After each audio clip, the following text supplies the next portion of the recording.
Oh, you know what I love? Sports. Love sports. Sports. When It comes to Texas A&M. Where are you getting this information? Let me tell you. Welcome to TexAgs. I need to talk a little sports with you, Ags. David Nuño here with TexAgs Radio. Billy Lucci here on TexAgs Radio. Olin Buchanan. We will develop men, we will graduate players, and we will win championships on the field. The best way for us to win is to do it together.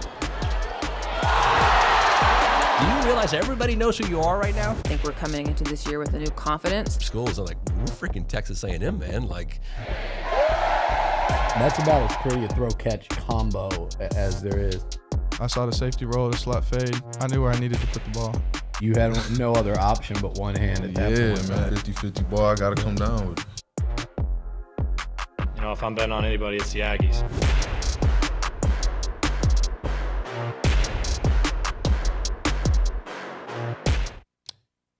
in a world where Jace Lavalette hits another home run and Braden Montgomery pitches and Chris Cortez has a stellar performance. Sorry, that's my movie trailer voice, which isn't very good, OB, but that's what we're going to start off the show with today because 13-2, 7 innings, Braden Montgomery pitches, Jace homers, Chris Cortez gets out of a jam and pitches well. Why is my voice going up and down? I'm Louis Molina. Anyway, I do that too. I think broadcasters do the up and down conversation. But yesterday's game, another thing that'll keeps my attention. An onslaught. I like onslaughts. I like 7-inning games. I like the run rule. You when know, it goes in our favor. I don't know how it is now, but it used to be that Lamar was, a respectable baseball Didn't they program. beat A&M last year? Yeah. I think they did, yeah. Eric Casares is nodding like he knows for sure, so I would say yes. But I just, like I said, I don't know what it is now, but I can remember not that long ago when it was a very respectable baseball program. Sure. So to go out and dominate again, all the indicators are great.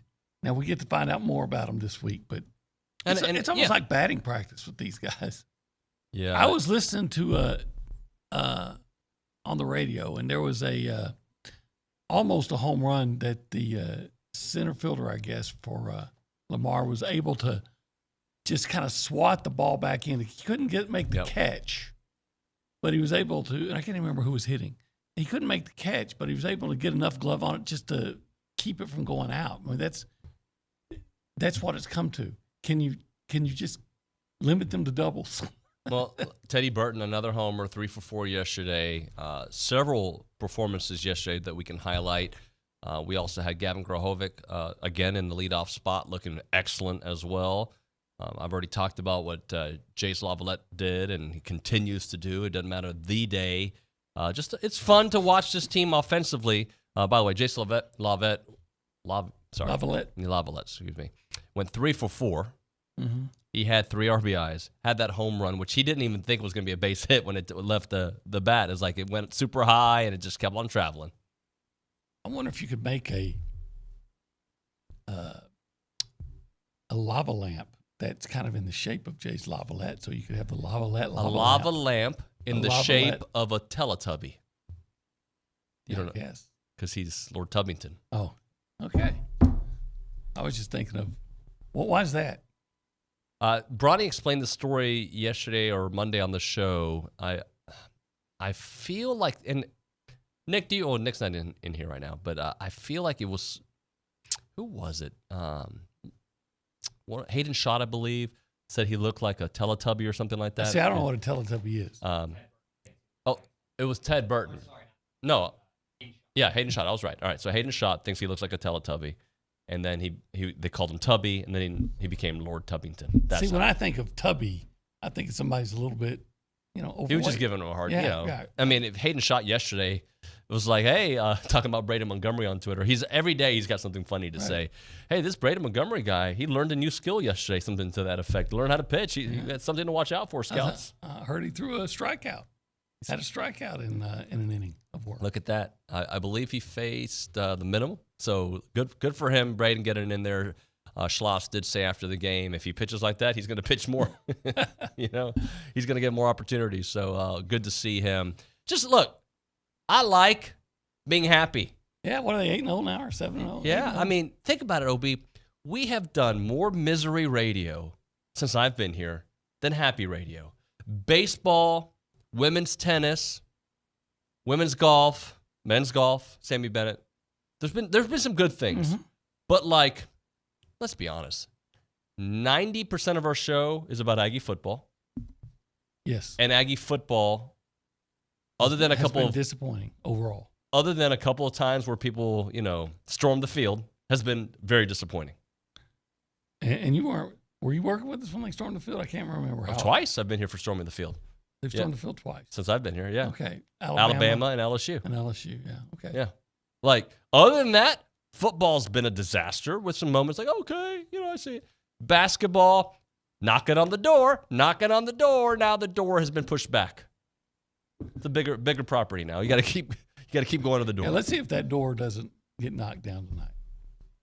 I do think. Of course, to knock down the door, you got to knock down some shots.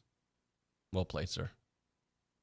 I do think beyond being a must-win, because it is a must-win. This is a playoff game in my mind. If they want to make the NCAA tournament, it has to start tonight. Do. Yeah, of course they do. Yeah, it needs to start tonight. But not only is it a must-win because I get the 10 wins, guys, which seems like impossible right now. Get the 10 wins to ensure yourself in the tournament. 9-9, you're not really sure. Not only for that, but I do think a win over a ranked South Carolina team at home kind of just sets everybody back in and I'm not even talking about the fans. I'm talking about that locker room. Yeah, it could be a reboot. If you Control, win. Alt, Delete. Just Yes. reset that, baby. Just reset it. It could be. Because when they lost 8 in a row a couple years ago, you had to have a win that kind of got you refocused and rejuvenated. So a win, it doesn't guarantee it, but it could be, if you get a win, it could rejuvenate you and get you back on track. Hopefully it will. Like they said today, or yesterday, Jace Carter said, hey, we're the team that beat Tennessee and beat Kentucky and beat Florida and beat Iowa State. Still the same team. Just not playing well.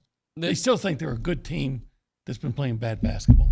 A week ago, right around this time, I told you that legends are made in the postseason and in postseason runs, right? Right. And Wade Taylor is already going to go down in the history of Texas A&M's better basketball players, right? He's going to go down. But this is where you make your money. And I guess NIL money too, sure. But this is where, you've got he and Boots Radford, and I'm going to throw in Henry Coleman, the 3 veterans that are back on this team that have carried them the last few years. This is where they have to step up. It doesn't matter if you put 2 or 3 guys on me. I got to find a way to affect the game. If it's on the defensive end, if it's slashing to the basket, getting fouled and hitting free throws, if it's being a decoy for somebody else to hit shots, this is where it happens. It has to happen now. There's no more runway. You got to do it. Yeah. Notice how you opened up the show talking about in a world. Well, maybe not immediately open, but we were earlier talking about how, gosh, it's good to have something to be happy about. And then we just kind of went right back to where we went right back to our frustrations with basketball. Well, but I think our frustrations with basketball is we know who they can be. Mm-hmm. By the way, that was football too. We know who they can. Why am I seeing so many freaking parallels? I don't know. Except here's the difference. The basketball team went out and beat legitimate big-time opponents early. Yeah. Football team didn't. Yeah.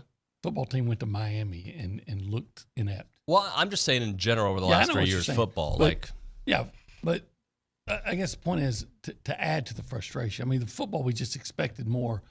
But right away, they gave us indications that they weren't much. Or weren't going to live up to potential.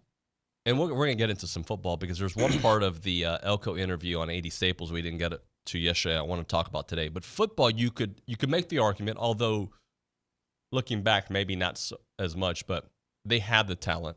Yes. Basketball, you have the talent if you have the SEC Offensive Preseason Player of the Year, right? Or Preseason Player of the Year in Wade Taylor. So you do have the talent, but that was developed talent.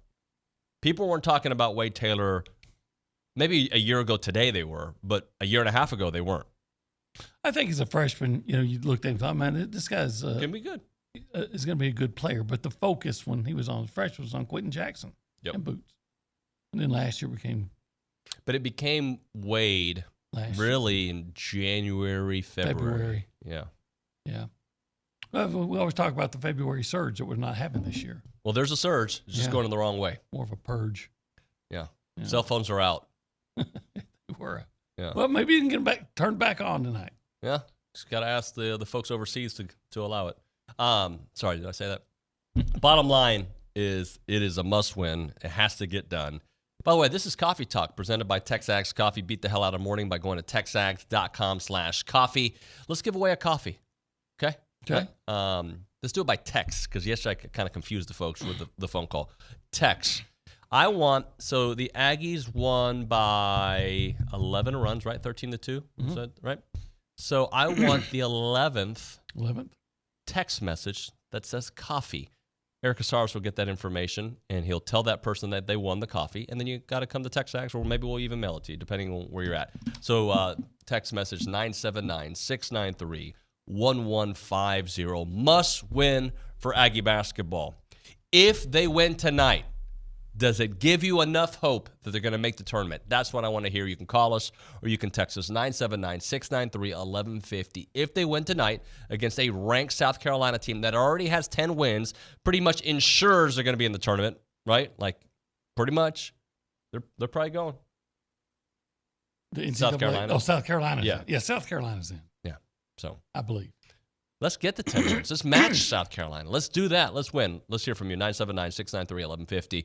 All right, let's go around and say hello to the people out there. We go to the Angry Elephant News and Social Center. That's where we find the Eric Casares. Eric, how are you, sir? I'm good. Yeah, I mean, David, you ignited some fandom here. You got coffee.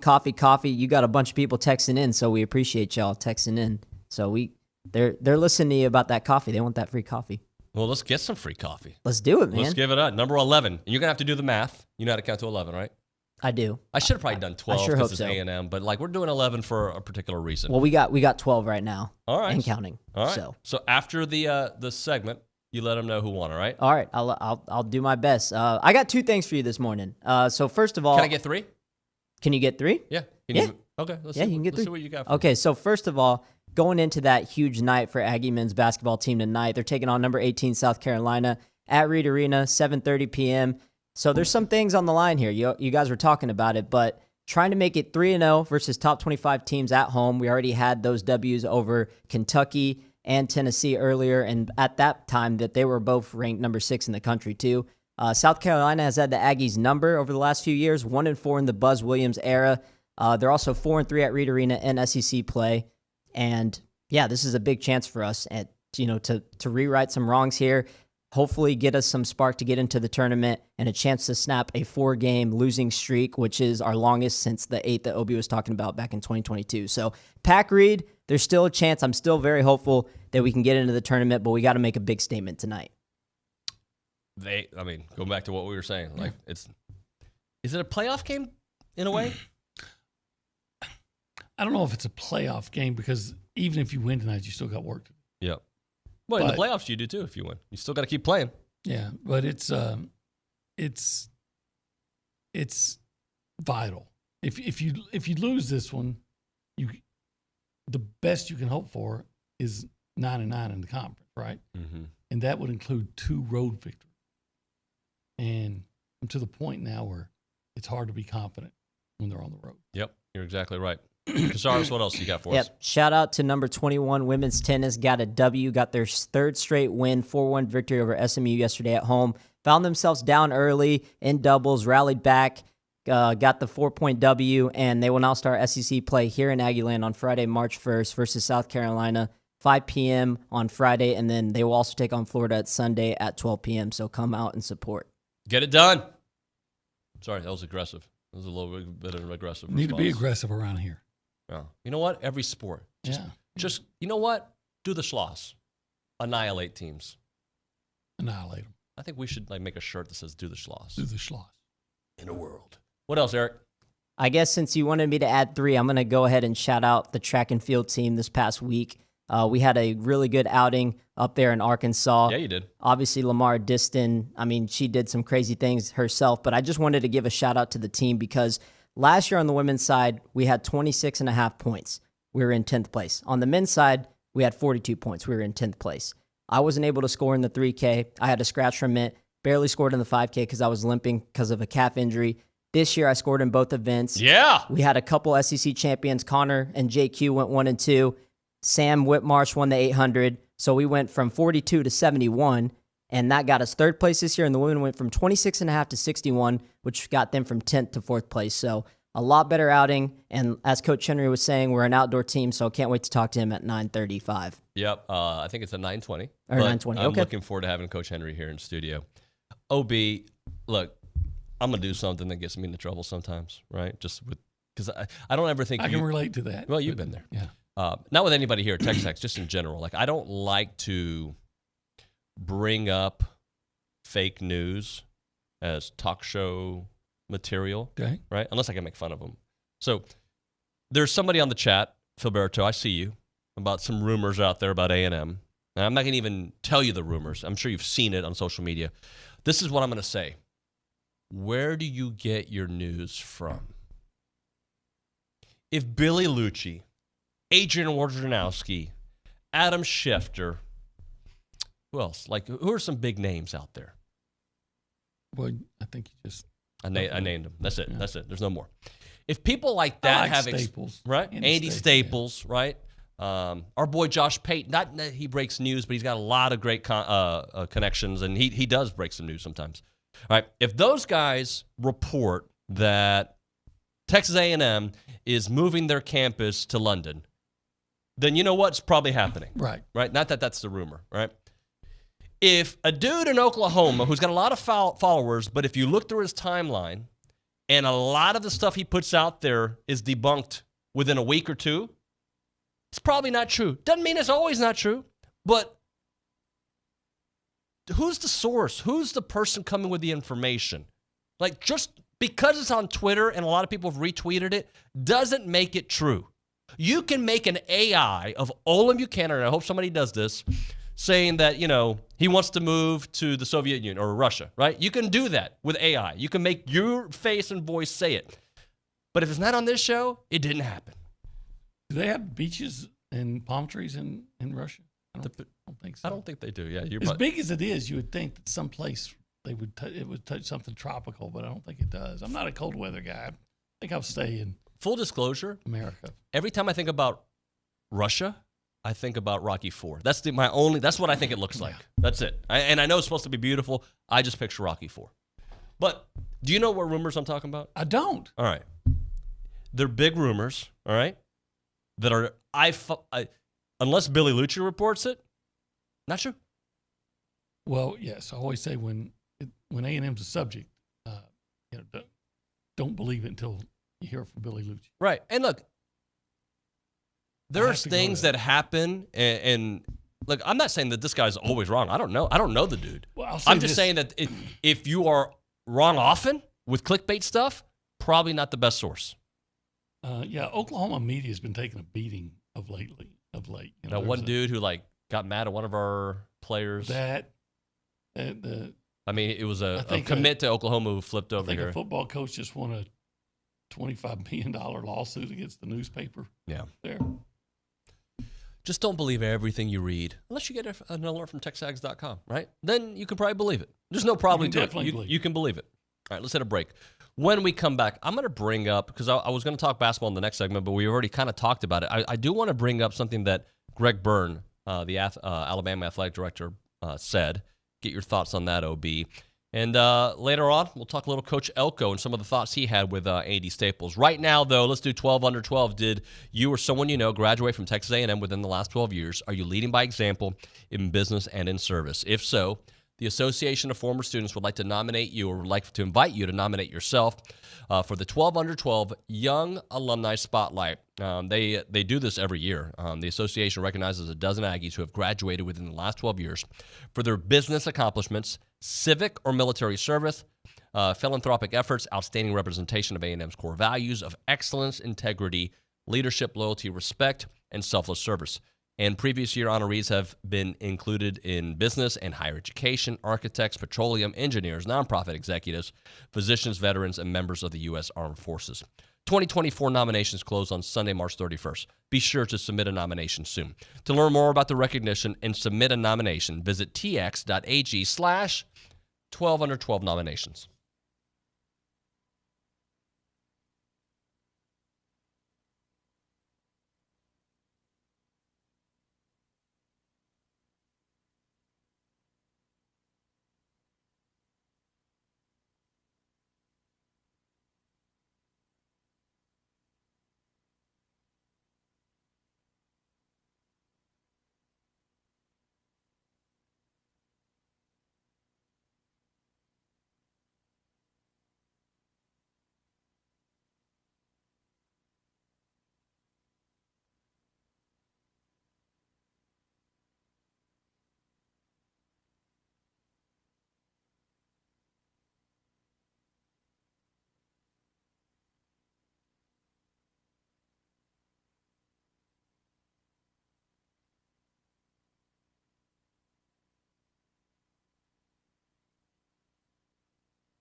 TexAgs Radio, presented by David Gardner's Jewelers Rollo Insurance Studio. Go Hour, presented by The Warehouse at CC Creations.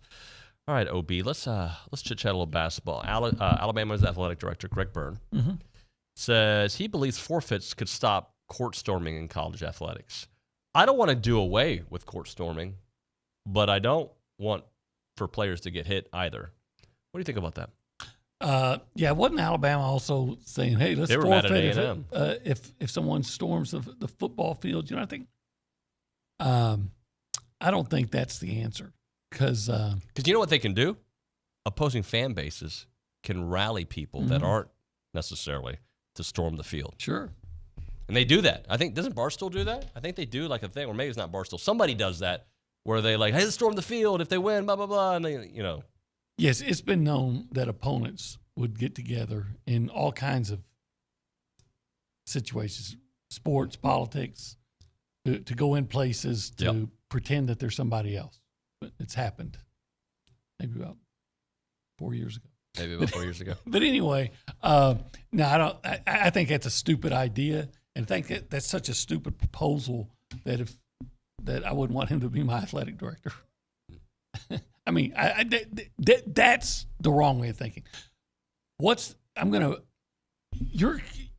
Your students, got excited and came out, so I'm going to take this landmark victory for a program that these players worked hard to achieve, and I'm going to take it away from them because something that they had no control over happened.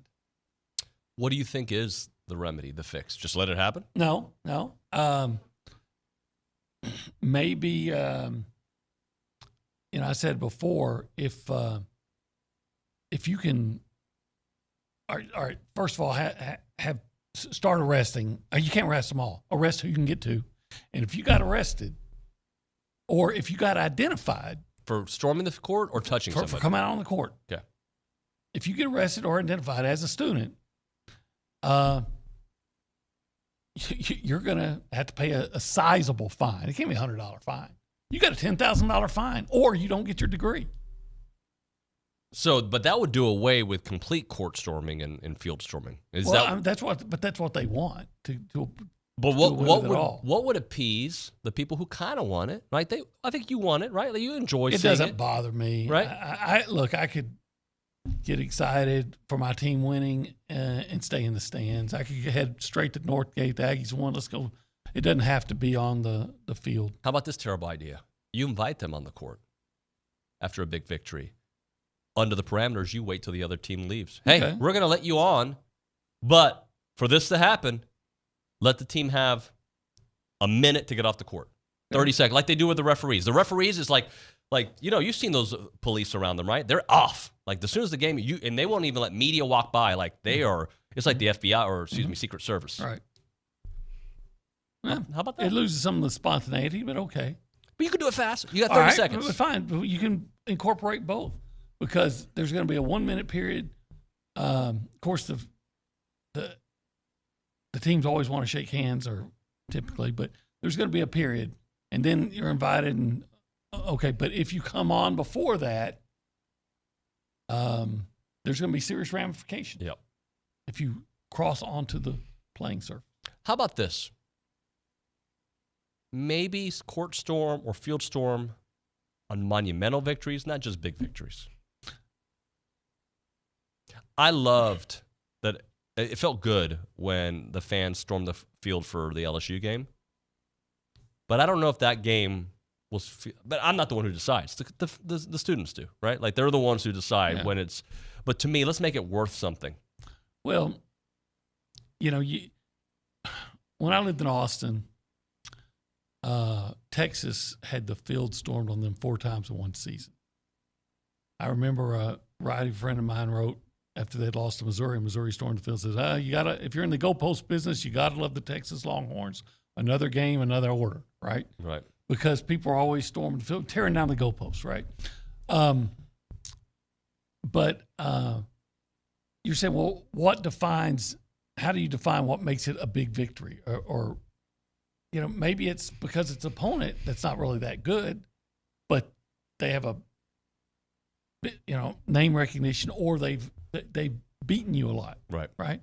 So it can't always say, well, as long as they're ranked number 1 or number 2, well, then what if they're ranked 3? So I don't think you can qualify it that way. Act as if. What if you're if you think you are a national championship caliber program, you don't storm the court. You don't storm the field. Well, I'm just spitballing here. I'm not saying that I necessarily think that, but act like you've been here before. All right, we don't need to storm the field because this is what we expected to do. You could say that, and that's what the people at Alabama, when they sneer at you when Tennessee or Texas A&M storms the field, they say, well, we don't do that because we expect to win. Yeah. You've been great for a decade or for 2 decades. But that still doesn't solve the problem, because I don't think that A&M fans should chant overrated at the opponent when your team is playing a great game. Yep. But they do. So I think the only way, it's kind of like, in my opinion, the only way to stop real cheating in college sports is to say, all right, if you get caught as a serious violation, the program doesn't get to share, maybe only gets a 50% share in what the conference pays out. So what I'm getting at is, if you're really serious about curtailing something, then hit the offender where it matters most, which is in their wallet. Make it an announcement. So if you get, you might think, hey, I'm going to run out there anyway because it's not going to, I'm not going to, there's going to be thousands. What are the odds that I'm going to be? But if you're one of them, you might, and you have to pay a huge fine or get kicked out of school even. Imagine calling your parents. Hey, Mom, Dad, they kicked me out. Why? I ran on the court. Well, because I got to come up with $10,000 to pay a fine because I ran on the court. Yeah. And they told us that there were several announcements. But there were a lot of other people who didn't get, the fine. Well, but they identified me. Sorry, buddy. Wear a mask. Oh, hey now. There's a whole lot of people that speed on the highway, but the only one pays a fine is the one that gets pulled over in Lake Charles. And I think I was there for that day. We were making great time. When you're coming down off the bridge, the steep bridge, you should get some. You were making great time. I remember being very impressed. And then all of a sudden, I wasn't even passing anybody. No, you were just going 112. I was just the guy that they picked. How fast were you going? 78? No, I think I was going like 70, 71 in a 55, but it turned out to be 60 coming down. It was one of those where they changed the. Anyway, I paid it. I didn't get mad. I said, "Oh, okay, you got me. All right." Fake report I'm about to give you right now. Had you been driving a vehicle from Caldwell Country Chevrolet, they have these blockers that, do not allow. That's a lie, complete lie. I just like Caldwell Country Chevrolet. But anyway, let's talk Caldwell Country Chevrolet. They're on Highway 21 in Caldwell and online at caldwellcountrychevrolet.com. You'll probably still get pulled over for going 70 and a 60. That's probably still going to happen. But if you do go to Caldwell Country Chevrolet, you're going to get a great deal. You're going to get the vehicle you're looking for and the best customer service possible. And that's really all you can ask for when you're looking for a vehicle. You already know it's going to cost a lot because cars cost a lot. The economy is what it is, right? So you go to Caldwell Country Chevrolet and you get the best trade-in value that you can get. You can compare it to the others, but if you go there, I think you're going to come away super impressed with what you get there from Caldwell Country Chevrolet. And then again, the customer service during the process and after the process is top-notch. Complimentary pickup for their service customers, good people, great trade-in value, and a great price on your vehicle. It's not a far drive. We're talking 15 minutes, the very edge of Bryan to the beginnings of Caldwell. Short conversation away, but you'll see the difference when you step on the lot and do business with the great people there at Caldwell Country Chevrolet. They are on Highway 21 in Caldwell, and they are online, caldwellcountrychevrolet.com.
Oh, but you saw the dude in Vegas. I think it was in Vegas where the Super Bowl was, who bet on there would be somebody who streaks or runs on the field, whatever. And but he betted, and he's the one who did the running on the field. Did you see that?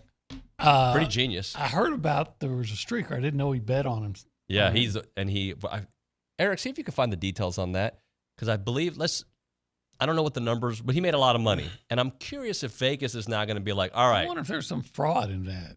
Apparently there isn't. Not, there isn't, but I wonder if Vegas in the future would be like, yeah, you don't want to put that out because not everything.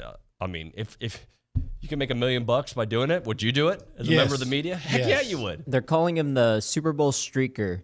He was, Las Vegas local. He placed a $50K bet that there would be a streaker during Super Bowl a couple weeks ago. He ran on the field by himself, cashed out with $374,000, and it was a $1,000 fine. Was he naked? I mean, was he that? He was wearing like a pink, like tight spandex thing. I don't like even a Borat kind of outfit, like those WWE wrestlers sometimes onesies. wear. Yeah. Or not onesies. I haven't worn one of those singlets at least a couple months. Maybe it's a onesie. I don't know. It didn't singlet. I think they call it didn't look comfortable. But they got to change the. I mean, I don't, because I might consider this as an option for my career. You know, if I could make $300,000, I'd probably streak anywhere. Maybe. Right across. If we could get enough TexAgs subscribers, all right, and they came up with $300,000, would you do it at Reed Arena tonight from your media seat? Yes, for $300,000. Do y'all remember the streaker at the? Do y'all remember the streaker at the baseball game last year? No, I don't. Oh well. Was he super naked? Well, no, he just had his shirt off and he had a Darth Maul mask in. But I just wanted to say, fun fact, he was on the track team. He is no longer on the track team. I remember that. Yeah, you remember that? Yeah, he got kicked out like a day later. Yeah, Spencer Warner. I saw a game once on TV. It was somebody in Arizona, played in Tucson. And and I know I had a friend who was a coach for Arizona at the time. He told me how funny it was. But I saw this happen. And so the officials are about to set the ball down, and this guy comes out in an official shirt and a hat, and he's waving like that, and he's blowing a whistle, and everybody's looking around, and he takes the ball. Did you see that? Yeah. And it was all stripper clothes, and he's at midfield, and he rips his clothes off, and then starts running. It was the funniest thing. All right. Obi, gosh. Any chance you could dress up as a referee today? As a referee? And just come out on the court? No. That wouldn't go over $300,000. $300,000. TexAgs fans? Pick your poison. It's got to be in cash. I do want to respond to Jesus on the YouTube page. Monumental talking about court storming. And, by the way, I was just throwing out ideas. I don't know if I even want that. But if a team is 0-10 and they get their first win, can the students storm the field? If you're 0-10 and you beat Alabama, yes, you can. If you're 0-10 and you beat a team that's 2-8, no. But it doesn't matter what the the situation surrounding the storming of the field. If the athletes are in jeopardy when you storm it because you beat the number one team, or if you're stormed because you finally won a game, either way, the athletes in theory are still in danger. And that's if you want to stop it, you just levy huge fines.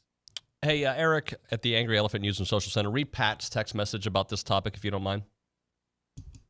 Yep, he said Pat said the whole conversation is creating a problem that does not exist. It is like canceling the majority for the minority 1%. Percent of you let people storm the court. Leave it alone. Quit being pansies. Okay, first off, Pat, if you're calling me a pansy, I would like for you to say it in my face. I'm kidding. I'm just kidding. No, I think we're having a discussion because it is a talking point in sports right now. I don't want court storming to go away, and I don't think old men like us should decide. But if we're having a discussion about it, I don't want it to go away completely, so don't mess it up. Well, they keep talking about how it's, the athletes are in danger, and yet the last two times I can remember seeing something like that, I still think the Duke guy, the basketball player, was the one who initiated. He's pissed off that they lost. He tripped somebody. And then Caitlin Clark a couple of weeks back. And then the Alabama player punched the girl from Tennessee. Jermaine Burton, yeah. So what, did Caitlin Clark get hurt? No, she didn't get hurt, but there was some touching. There's touching when was it violent touching? I mean, like when your team wins. I don't think it was violent, no. There's touching because everybody's wanting to hug them and pat them on the back. I mean. Look, I'm going to somewhat disagree with you, and not really disagree. I think you're right, and we don't need to get into a whole 10 minutes discussion about it, but I don't see what Flipkowski did was all that wrong. If you come at me, he wasn't coming at him. The guy was not coming at trying to make contact with Flipkowski, whatever his name is. He was running past him. He had Flipkowski had not extended his leg to trip him, there would have been no contact. He was in the walk zone. That guy was definitely in the walk zone. No, it was. I had said if that 3-pointer that Boots Radford hit against, I think it was Kentucky, and they said no, it's offensive foul because he stuck his leg out. Radford didn't stick his leg out nearly as much as this guy did. I'll give you that. And then not only did he stick his leg out to trip the guy, and then he used his forearm to push him. Yeah. So I didn't have a problem with it. So I don't think he should have done it, but my response is I get it. My point is they're saying, the athletes are in danger, and yet I keep seeing it where nobody's going after them. Now, I have seen actual times when the athletes were. And I was in Lubbock back in '94 when the Texas Tech fans came out on the court and were fighting A&M. And Joe Wilbert, I witnessed him knock a guy out. You would have been so proud of Joe. Oh, yeah, I like Joe. He knocked the guy. The guy was unconscious on his feet, literally. So I've seen it. I know you saw. But that's a different than Jermaine O'Neal when the Malice. What is it called? The Malice. Malice in the Palace. Yeah, where he slipped, but he was about to take out the kid from. It looked like the kid from Entourage. Maybe I think it was Jermaine O'Neal who did that, and of course Ron Artest had a huge say in that. But let's move on, all right? Because I think people are passionate about the topic, but again, I don't think old guys decide what young people do. I think they do that on a daily basis. Old guys deciding what young people do? Yeah. Sure, but I'm saying we're not going to speak for us. Yeah, the two of us. Yeah. So would you say, switching topics to football, would you say A&M had some glaring roster issues, deficiencies? Well, I thought last couple years. I thought cornerback was a problem, and I thought the offensive line was a problem. That seems like two real big problems, right? Beyond that, I thought the roster was really good. But those are two major issues, right? Yes. And there was always this talk about how much talent A&M has, right? Mm-hmm. They didn't have a lot of talent. I mean, they had young talent, but they didn't have a lot of talent. So the reason I'm bringing it up is Coach Elko, who was on Andy Staples' show the other day, said we had some massive deficiencies in certain areas that we had to hit really, really well in January. We were able to do some things in December, but I think the majority of what we were primed to do was in January, and we went into January knowing we had to fill some critical spots. Some of those spots were because people left. Some of those spots were because they didn't have the players that they needed in those spots. I will say that offensive line is TBD. I think they have the players, right? I just don't think that they were coached right. Scheme does matter with your offensive line and with your development, right? I think defensive backs, they got some talent there. They had some young talent. I don't think they had the right talent the last couple of years, or at least last year. I like their safeties fine. Yeah. I thought the cornerbacks, especially when they got any – well, it was obvious, like when they got any injuries or anything like that, you were having to play true freshmen because you had no depth. Mm-hmm. And, it's not fair to expect true freshmen to go out there and play like All-Americans, right? You can play like good SEC players, and they did not. Well, what I love is you got a coach coming in who is admitting, look, we got some places that we got to get better at. And what is he doing? He's getting better at those places. As opposed to going into the offseason, and I'm not even saying this about Jimbo per se, but you got to go get, and they tried. They did try last year. They brought in Tony Grimes. Mm-hmm. Apparently Sam McCall is going in the portal. They picked him up from Florida State. Okay, I feel much better, and maybe it's blind optimism, but I feel much better about the kind of guys that they picked up this offseason, especially at cornerback. Yeah, there are those that say that Will Lee isn't that he's overhyped. That the folks at Kansas State said he's a nice player, but we're not going to lose any sleep over. Okay, fine. he still makes you better. Absolutely makes you better, yeah. The fact that all those guys I talked about who were freshmen are now sophomores and they're being developed physically more so than they ever were last year, because you have a strength and development coach that actually has some skins on the wall, and the experience that they got, I would expect them to be better. How much better, I don't know. Do you believe the same roster with the right coach gets different results? Yeah, I do, because, again, I looked at that team last year that we've talked about this before. You're in the fourth quarter with a chance to beat Alabama. Legitimate. Yep. You're in the fourth quarter with a legitimate chance to beat Tennessee. You're in the fourth quarter with the lead on Ole Miss. You're in the fourth quarter with a legitimate chance to beat LSU. Wasn't it like 35-30? Yeah. After Jake Johnson scored that time. So you're in all these games that you have a legitimate chance to win. And, if you had better coaching, maybe you do. Here's the thing, Obi. We talk about evolution of coaches and having to evolve with the times. And sometimes we focus on like how you relate to players because of the transfer portal, how offenses change. But the part that I think we all talk about, but we maybe don't stick a lot of time is evolving in how you do roster management. Because there was a time you'd have to wait a year or 2 years or 3 years to start like, all right, we'll get 2 or 3 guys next year and the year after that.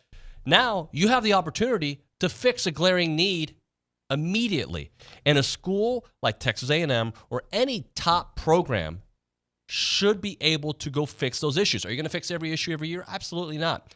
But you have the opportunity to go, all right, look, we don't have cornerbacks. We've got to get cornerbacks that can play right now. And hopefully our young guys that played last year are starting next year, but we got to have insurance with older guys. Yeah, I mean, well, you just bring in as many good players as you can, and you're going to start the ones and play the ones that are good, that are best the most, which, of course, is another thing that they didn't always do.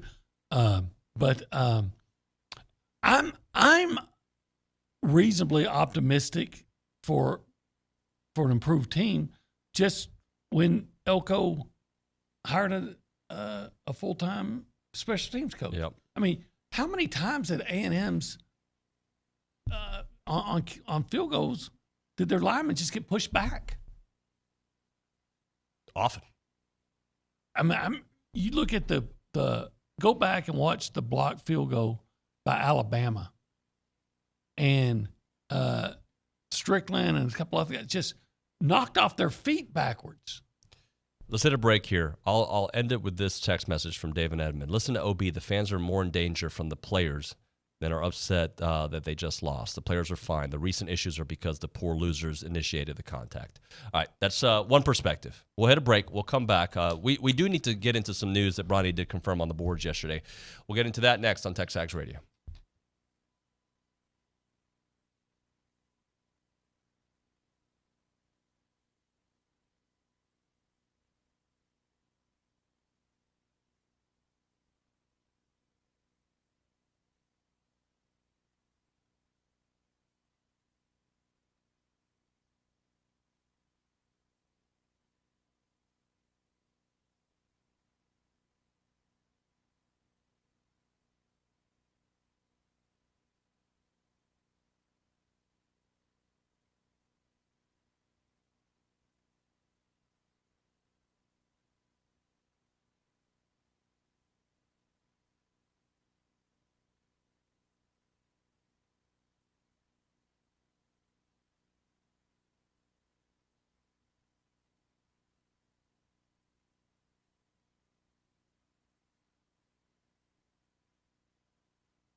When Bronny and Howell co-sign somebody, I'm all in. TexAgs Radio presented by David Gardner's Jewelers Rollo Insurance Studio. Yesterday, a report out said Florida Director of Scouting and Recruiting, NFL liaison Joe Hamilton leaving the Gators for Texas A&M. Hamilton played a major role in Florida's recruiting success and also helped them to the #1 recruiting class in the Sun Belt Conference 3 years ago, talking about Louisiana. And obviously DJ Lagway, I think, is their prize from that class. Not saying we're going to get DJ Lagway because of Joe Hamilton, but I saw Bronny in between his 29 jobs during the baseball game say, yes, this has been kind of last couple of days coming down the pipes, and it's official now, and Howell co-signed that this guy's got great relationships in the DFW. I don't know Joe Hamilton. I read about it. Makes me happy. Add to the staff. Let's go. Sure. And by the way, I really liked Lagway. Oh, yeah. And when I'd watch, I was like, man, they got to get him. So if it does open up the avenue that someday maybe Lagway would transfer here, then that's even better.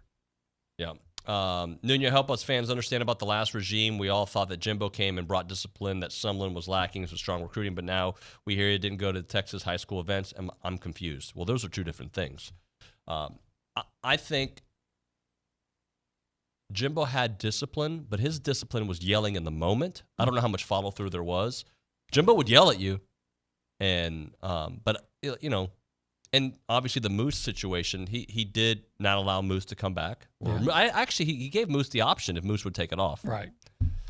There was that, but then there was other things. It was, I think, if you show up late to a meeting and practices. Yeah, what we've heard, because we're not there, but what we heard is, guys were just skipping meetings. They weren't working out.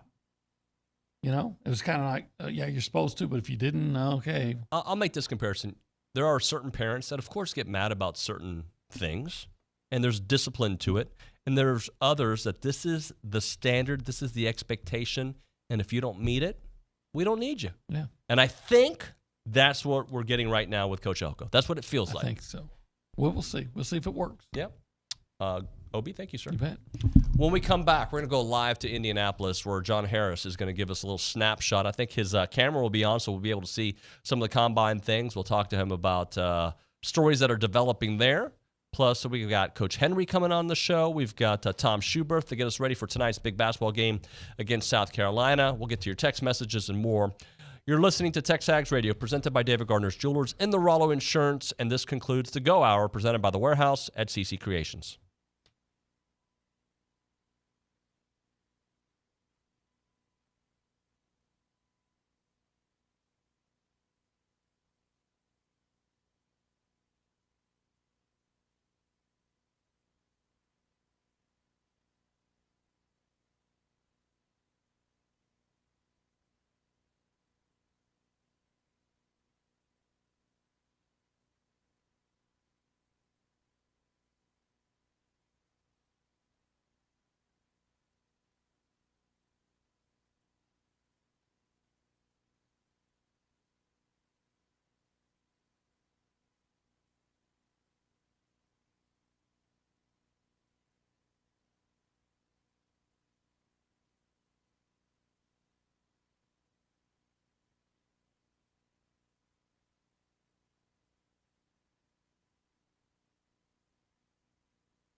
Where's the love, everyone?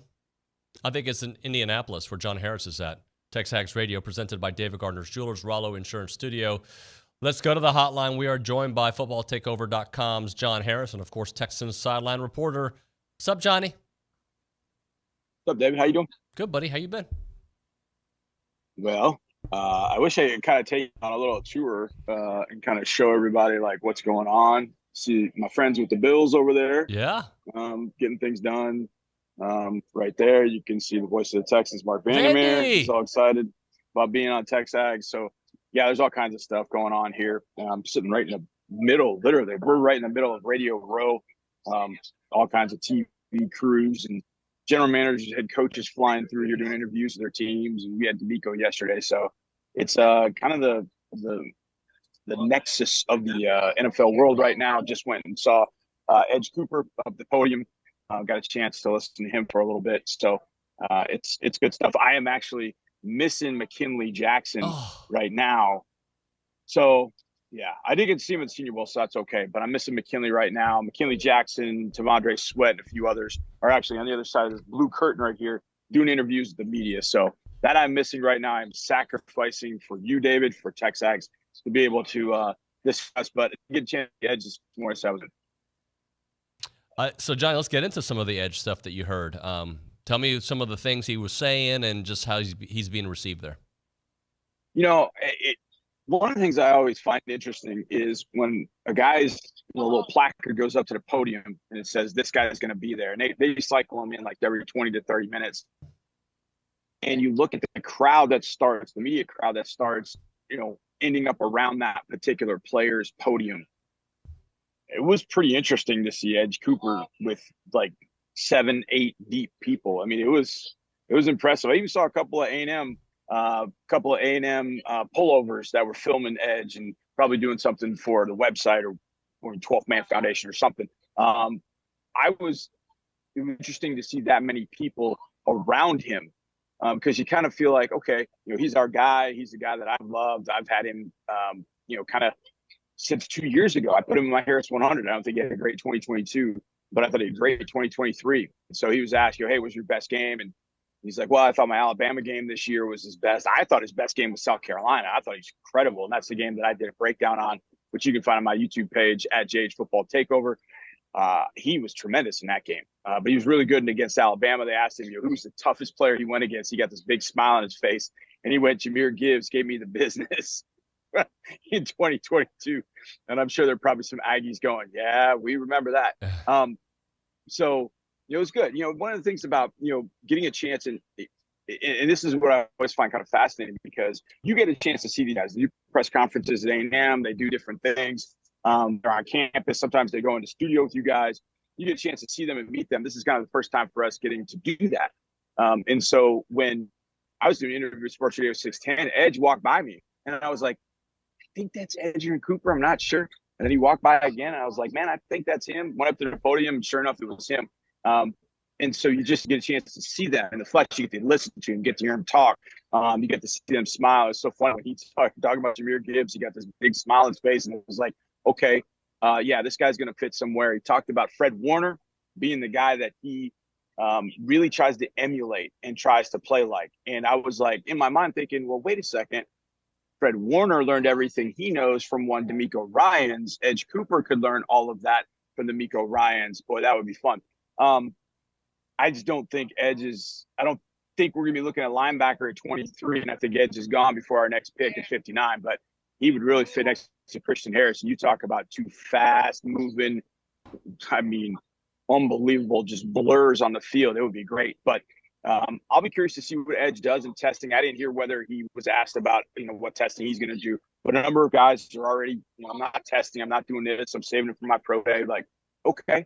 And then they're going to be the guys that step up like, I'm ready to compete. Rome Odunze is doing everything apparently from Washington, and he's a top 5 prospect at worst. So if Rome Odunze can do it, then you're sorry, you can go out there and you can do it as well. So we'll see what Edge does, but it's just good to kind of see him in the flesh. But when you looked at his media throng compared to everybody else, he was there. Bookie Watson from Mississippi State, ZTF from Washington, a few others down the road, Tyron Hopper from Missouri, just a few others. like his media contingent around him was probably the biggest, almost twice as big as everybody else. So that kind of gives you an idea of what the media has heard from guys like us, you know, from you guys and TexAgs. You know, they've heard about Edgerrin Cooper. They know kind of the impact. You know, Dan Jeremiah's been talking about him, so I'm sure a lot of people were intrigued to hear him for the first time. So he was kind of a big ticket item in this early morning run with prospects. Usually they do offense first, but they flipped it and did defense, so I kind of liked it. So McKinley's up there talking right now, and you know, maybe he ends up a Texan. It'd be kind of nice to add him to our defensive interior, but I'm missing him right now. But Edge was good. He was great. There are times he would have a 2-3 word answer. There were times he would dive deep into things, and you can just tell that guy. Look, this process is so overwhelming. I mean, if you think about that, just think about your first job interview. Think about your first job interview coming out of college, D. No matter where it was, you'd probably go in an office, you talk to one person. You know, maybe you get, you know, over to the next person. You maybe but you always talk to people individually. Some people would, oh, no, I went into a room of like 6 or 7 guys. Well, imagine doing this job interview process. Right. Imagine going through this. It's 3 days. It's, you know, physical testing. It's interviews with the media. It's interviews with, you know, TV stations, radio stations. Then you've got to do all these interviews with teams, and, you know, at night when you've gone through all these. I mean, it's a grueling interview. So, you know, you don't put too much stock into it, but when you see guys that kind of handle the process and handle it well, you know they're going to be ready for what they can see in the NFL. Am I right? Marvin Harrison Jr. is not going to participate in any of the events? That's correct. The word is that he's preparing for football and not for a track competition. Whatever. I mean, I get it. Thing is if you're doing work for football, okay, you might not have the best 40 time, or you might not know how to start at 40. You know, in all honesty, Marvin Harrison Jr. doesn't have to prove anything to anybody. But I do think it matters from a competition standpoint. I think the teams love to see dudes that compete. Just don't compete. Who cares? I mean, if Marvin Harrison runs a 4.5, we're going to, oh, no, he's dropping from 2 to 12. No, man. Marvin Harrison's, everybody knows what he can do. So does he even have to do anything? No, but you just like to see guys compete. So hopefully at his pro day, he'll do some things to compete. I don't even care. There's some guys I don't even really care if they run a 40. There's some guys I'd like to see just for my own personal benefits. I just want to see, I think he's fast. Is he really that fast? But in all honesty, some guys he's one of those guys I don't even think he has to test. If I were Caleb Williams, as crazy as it sounds, I don't know if I'd do a damn thing. I don't know if I would do anything in my pro day either. I think I'd do all the interviews. I think I would meet with the teams, and then that's it. I don't know if I would have to prove anything more. What more does Caleb Williams? He's going to be the number one pick. Are the Bears going to all of a sudden go, well, he didn't do his pro day, we're going to take Drake May? Like, no, that's ridiculous. They're going to take Caleb Williams because of what he proved the last 3 years in college football, that he is the best prospect in this particular draft. So, you know, it's tough. I mean, it's a business decision in some sense for these guys, but you know, I'd love to see him come here to Indianapolis to compete. And there are a lot of guys that take advantage of that because they come to Indianapolis to compete. They put it on for people, and all of a sudden it's like, oh, I wasn't thinking about this guy, but maybe I need to because he tested well. He did this. He did all the events. We'll see. Sometimes it doesn't matter. Sometimes it means a lot. It just kind of depends who the prospect is. But I don't expect Marvin Harrison to do anything but to sit with his Louis Vuitton cleats on and watch everybody do things over the weekend. Johnny, Caleb Williams is an interesting one for me because I personally see red flags with attitude. Maybe not attitude. That's probably not the right word. But, you know, like just some of the smoke signals that were sent throughout the year where he wants to dictate where he goes. And there have been some amazing quarterbacks who have done that. Eli Manning, I don't know if you call him amazing, but he was not going to go to San Diego, right? So this has happened before, John Elway. But I just don't like when I get those smoke signals. Has anything more beyond that come out about potential reasons to not take Caleb Williams, or is it a foregone conclusion he's got to be number one pick? Well, come to find out, there was somebody, the person who tweeted that he was not wanting to go to Chicago was a fake account. And there's been a lot of that. You know, oh, he wants ownership. Apparently that came from a fake account too. Like, it's not allowed. So, in all honesty, I think it's hard to get to the bottom of, like, who these guys really are. And I think, especially when you're drafting a quarterback, the teams are going to be able to get there. Look, I don't lose even if Caleb was like, yeah, I'm not sure I want to go to Chicago. I mean, look at Chicago's quarterback history. I mean, Jim McMahon made a Pro Bowl in 1985. They've had one quarterback make it one time since. Think back to 1985. Malls were good. We had no internet. Kmart. Cable was just starting. We didn't have screen TVs. We made life, without the internet somehow. That's how long ago it's been. So, yeah, if some quarterback said, yeah, I'm not really sure I want to go to Chicago, he got a good reason not to, But on the flip side, so I think some of that's been kind of overblown with Caleb. I mean, look, paints his nails. He gets emotional after a game in which he gave everything and gets nothing back in return. I don't worry about that. I really don't. Now, if I sit down as a team and what I've heard from USC, what I've heard from people at Oklahoma, what I've heard from people, from his high school days, if I start hearing some things that might, hey, I need to approach this with him in an interview setting. When he comes for his 30 visit, we need to sit down and we need to talk about these things. Hey, when you were in high school, your coaches kind of thought this about you, in college, this. You have opportunities in the draft process to alleviate some fears that teams might end up having. And I can promise you that CJ Stroud walked into the Texas building for his 30 visit, and he alleviated some of the fears just in how he talked about football, what he knew about football, how, his way, how competitive he is, was and continues to be. So I think Caleb will have some of those. I don't trust anything that's been out there about Caleb Williams. I just don't. I think he's a good guy. I think he has been a tremendous player. I think Chicago would be wise to just draft him and let him figure it out, go through the ups and the downs.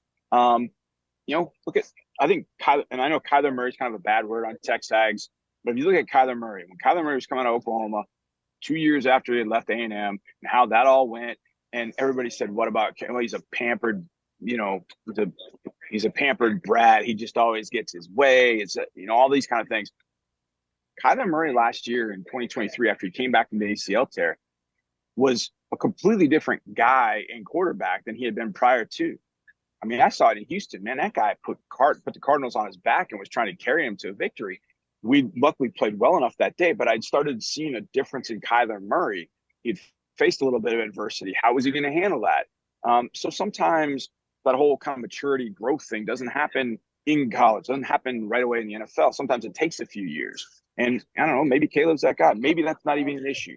But when I think about what was said about CJ Stroud last year, and all the different things that were out there about CJ Stroud, and then when the real CJ Stroud showed up in our building, and not only what he did on the field, what he did off the field, how he connected with his players, how he connected with us, with other people in the building, it was like, wait a second, where did all this come from? These people were saying all these things about CJ Stroud. Like, what? So Caleb's going to have that.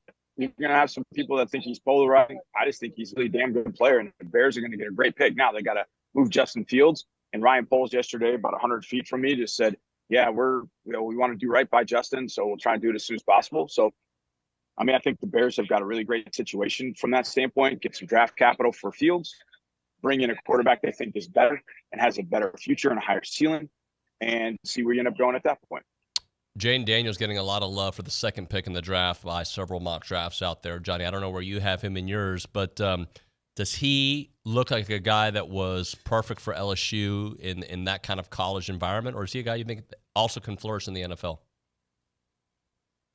No, I think he can flourish in the NFL because the game that he played at LSU has become the game in the NFL. Now, it's not completely the same. Hash mark distance defenses that they're going to face are going to be different in college than what you're going to see in the NFL. But I think some of the NFL coverage, people talk about this a lot. Oh, the NFL, everything's faster. And yeah, it is. That's the biggest thing. It's faster. But you're not going to see any more complicated coverages. You're going to see things you saw in college. I mean, listen to CJ. He's like, man, we saw some things in college because you would see half field, literally one coverage on one side and one coverage on the other side. Well, you can't do that in the NFL. So the coverages are actually, as crazy as it sounds, a little bit more simplistic. But what happens at the NFL level is you start seeing things disguised a little differently. Like you see a safety down and you think, okay, well, this is going to be cover 3. And all of a sudden he bails out of there and you're, whoa, man, they rotated to a cover 2. Holy smokes. I didn't see that coming because that's what NFL players can do, how smart they are, veterans, that kind of thing. So Jaden will see those kind of things, but for the most part, he's not going to see any coverage in the NFL that he didn't see at LSU. He made those receivers at LSU better. He made Brian Thomas better. Now, Malik Neighbors was really, really good, but Jaden Daniels made him better. And here's the other thing. You have to account for Daniels as a runner. Now, he's not going to end up being, I don't know, he's not going to be Josh Allen. He's not that big, but he's going to move like Mahomes. Mahomes knows when to make key runs, and when he takes off, it's a problem. So I got a feeling that Jaden Daniels can learn to do that and take off and hurt teams with his legs until he kind of gets the confidence. I just felt his growth this year was just immense to me, immense. But I think that he can find that. I think in Washington at pick number 2, we'll see how that offense kind of comes together. But it's going to be interesting. But I think they can do some things with him as I think Cliff's the offensive coordinator there. So Jay Daniels, Cliff, there's going to be some stuff going on with Washington. But that's where I think Jaden Daniels would be a really good fit. Johnny, I saw that Andrew Berry saying that Deshaun Watson's going to begin throwing next week. Is it – look, I know us from Houston have some thoughts on Deshaun, just the way the whole thing played out beyond, what happened legally, just overall. Sure. Can Deshaun get close to what he was if healthy? Well, that's a great question. And I know it literally is a $69 million question because that's his cap number. And they got to figure that out because it hasn't looked that way. And then when they brought in 38-year-old Joe Flacco or 39, whatever he is, it was that way. I mean, Joe was tremendous. So it's like, okay, well, we think Deshaun could do this, but Flacco was humble when he went in the locker room. The players responded to him. I don't know if that's what Deshaun is now or not. I don't know.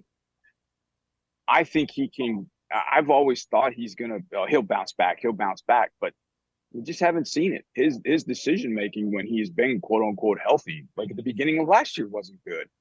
And he wasn't accurate with the football. And he's almost determined to prove to people I can be a pocket passer. When, in fact, when Deshaun is on the move, that's when he's most dangerous.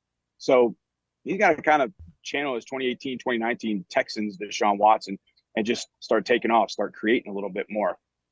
But I don't know if that's what Kevin Stefanski wants, to be honest with you. So I think he can get back there. I finally have gotten to a point where I don't care. The last couple of years I did care because we had the Browns picks. But this is the last year that we've got Browns picks from that trade. So whatever happens, happens. But, man, if it doesn't go well, it is brutal for the Browns if that ends up happening and he just can't find it again. It's brutal for the Browns. And you know what? When you make a decision based solely and completely on money, you will get burned. 100% true. Johnny, last thing on that topic, because you brought up C.J. Stroud earlier. It's amazing what people were saying about C.J., as you pointed out earlier, and what people were saying about Deshaun Watson early on. Even we who saw him, there was a certain Deshaun that we saw in 2017 personality that started the change. And I wonder if it's the people that were around him, or did our opinion sour because of him wanting – I feel like he did start changing. Yes, because there became a singular focus for him that was about him. And that's what it became about. And it was no longer about how are we doing as a team, how's the team doing. It became singularly focused about what was important in his life. And you could just go to his social media and you could see it. You could see him, up Beverly Hills in a Lamborghini. That mattered. That mattered a lot. And so when it came to, his contract situation, he wanted to set records, from a money standpoint. And when he signed that contract with the Browns, it was all fully guaranteed. It was $230 million. Like, that was what was important to him. Because in all honesty, Deshaun Watson in Cleveland never made any sense. Ever. You knew that. Yep. You knew that. I felt like Miami, back home in Atlanta, LA, in New York, places where the spotlight was on him, and like those things mattered to him. And maybe that was one thing that came to, bite him in the backside. I think when his career is done, he's going to regret having gone to Cleveland. And we'll see what happens. But, maybe there's a chance he turns it around. But boy, it's gonna be tough because he's got a lot going against him now with the Browns, especially the way that Joe Flacco played the last half of last year. Johnny, have fun at the combine. We'll talk next week, all right? All right, brother. Good talking to you, D. See you later. Johnny Harris there on the hotline. Appreciate his time. We're going to switch our attention. We're going to talk to Coach Henry here in a moment. But Johnny worked with me at 1560 of the Game.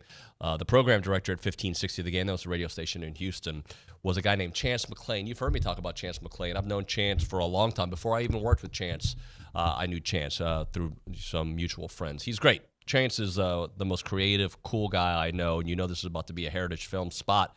But the reality is, when you entrust somebody with your family story, when you entrust somebody with what your family's about, you want to make sure that it's somebody who's going to not only think about you and what you want to see, but also how your family's going to be portrayed in a 2-hour documentary. Right? That's what Chance does. He does these documentaries, and people trust him because he's awesome. He's a good old boy. His daughter went to A&M. He started this company because he wanted to tell people stories. He did it as a favor for a friend of his, Michael Berry. Michael Berry had an ill parent, and he said, hey, can you tell my dad's story? And Chance did it, and he told that story. And then it became like his mission. I love doing this. I like telling people stories. And he started doing more documentaries and more documentaries. And then before he even reached out to TexAgs, it was like, all my clients are Aggies. This is awesome. Aggies love telling their stories. And it just became more Aggie stories and more Aggie stories. And I'm telling you, those were some of his favorite stories to tell because Aggies care about their history. If you're listening to this show, you care about your family history. You care about your history at Texas A&M. You care about what your grandfather did. You care about your family ranch, your family business. It's a different, with us Aggies, it's just our history matters, right? And Chance will tell that story better than anybody out there. Reach out to him for a 2-hour documentary, about 2 hours. Ours was an hour 47 minute for my dad. You can call him up at 713-893-8341, or you can go to his website, yourheritagefilm.com. He also does a YearFlix option, which is a different product, right? You've got the Heritage Film, which is this almost 2-hour documentary. The YearFlix it's a 20-minute Q&A benchmark video where you get to know more about your kid, right? We did one with Annalise about a year and a half ago, and it's basically Q&A time, right? What is she into, her favorite subject, funny stories from soccer, movies that she likes watching, some family memories, and it's awesome. And then we'll follow it up in a couple years and do another YearFlix, and then we'll follow that up and do another one after that. It is awesome. I highly recommend it. Check out yourheritagefilm.com, yourheritagefilm.com, 713-893-8341, 713-893-8341.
All right, we're back here on TexAgs Radio. We're presented by David Gardner's Jewelers here in the Rollo Insurance Studio.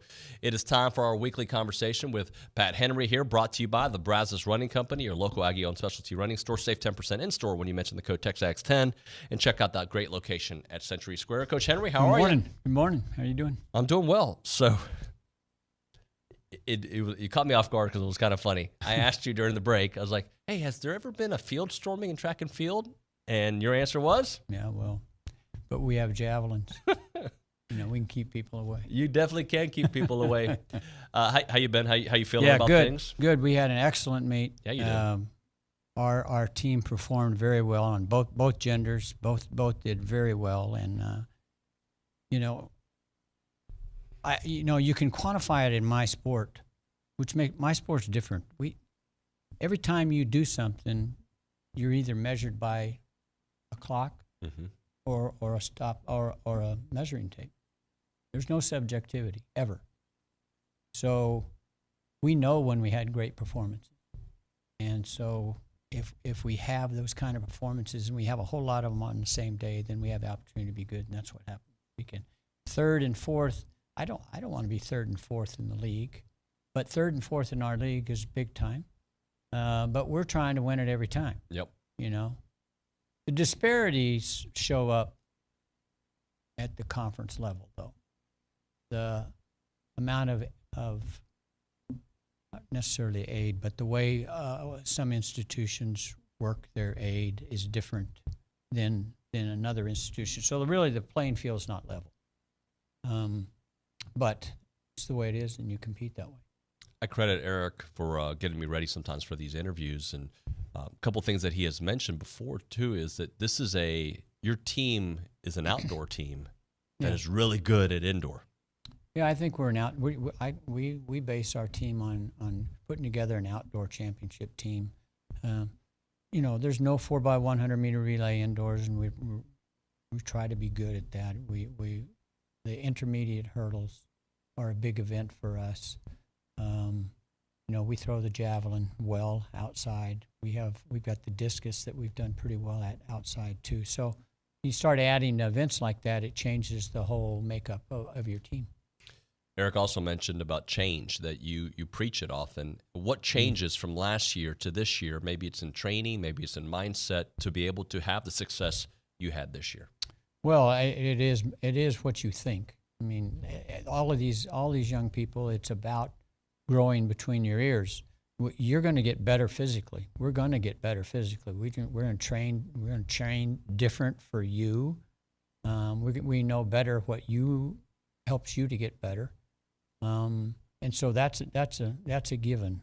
Coaches make changes. Where coaches try to affect change is how you think. And so, but the athlete grows, the athlete experiences more, and so they're able to make those changes between their ears and have more confidence in themselves. It's very difficult to qualify for indoors, and I'm looking at some of these notes. 16th, the factor into the top 16 times in the country. How important is it, though, for your athletes to be able to experience that, especially before you go to the outdoors? Yeah, I mean, it's you can't replace that experience. There's no way. I mean, practice is practice. You can do things in practice, and that's fine. We're going to get better at skill development, and we're going to get in better shape. We're going to do a lot of things in practice. But competition day brings out who you really are. Yeah. And like I said, I coached our quarter milers. We don't ever run 400 meters for time in practice, ever, never. We are developing, and we do different stuff. So I don't have a watch out. I have a watch at every practice, but I don't put a clock on somebody and say we're going to run 400 meters today. That's Saturday. Everything we do. That's the test. That's the test. Yeah. A lot of rehearsals and a test. Lamar Diston, every week we talk about something great. This year she broke the women's NCAA indoor high jump record on her way to her third straight SEC title. She probably doesn't surprise you with how good she is. Well, 6'6.5". Guys, if you just look at the high school results, see how many men are out there, how many young men are out there jumping 6'6". She's a phenomenal athlete. They've been running track in the United States for a long time, and to say that she's jumped higher than any female in the history of track and field, that's a pretty significant get. And so she's doing very well. And as good as she is, from what everybody tells me, she stays pretty humble. Oh, yeah, she really is. Someday I'll get her in here to talk to you, and you'll be talking to yourself. Yeah. She's kind of quiet. Real quiet. Yeah. Eric, I know you had a couple questions for Coach. Yeah, Coach. So obviously when we're talking about conference races, it's not always about the fastest time you run or the personal best that you go, but it's more about the importance of scoring the highest amount of points. How difficult is that to explain that to an outside perspective? Because I know maybe a parent or somebody who doesn't really know about the sport looks at it and be like, well, why are they running so much slower than they are at an early season meet? But in reality, it's just about, well, they're just trying to score the most points. Well, running for time is different than racing. When you race, just take your event. When you race and you have a group of 14, 15 guys in one race, tactics become a big part of it. It's not necessarily time, it's tactics.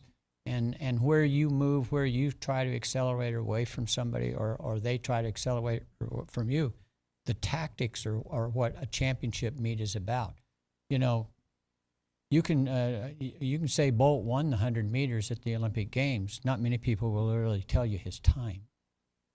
They just know Usain Bolt won. Well, that's our sport. But our sport also is blessed with the opportunity to evaluate because of a stopwatch and a tape measure. What about Sam? His first indoors. Yeah, great season. Yeah.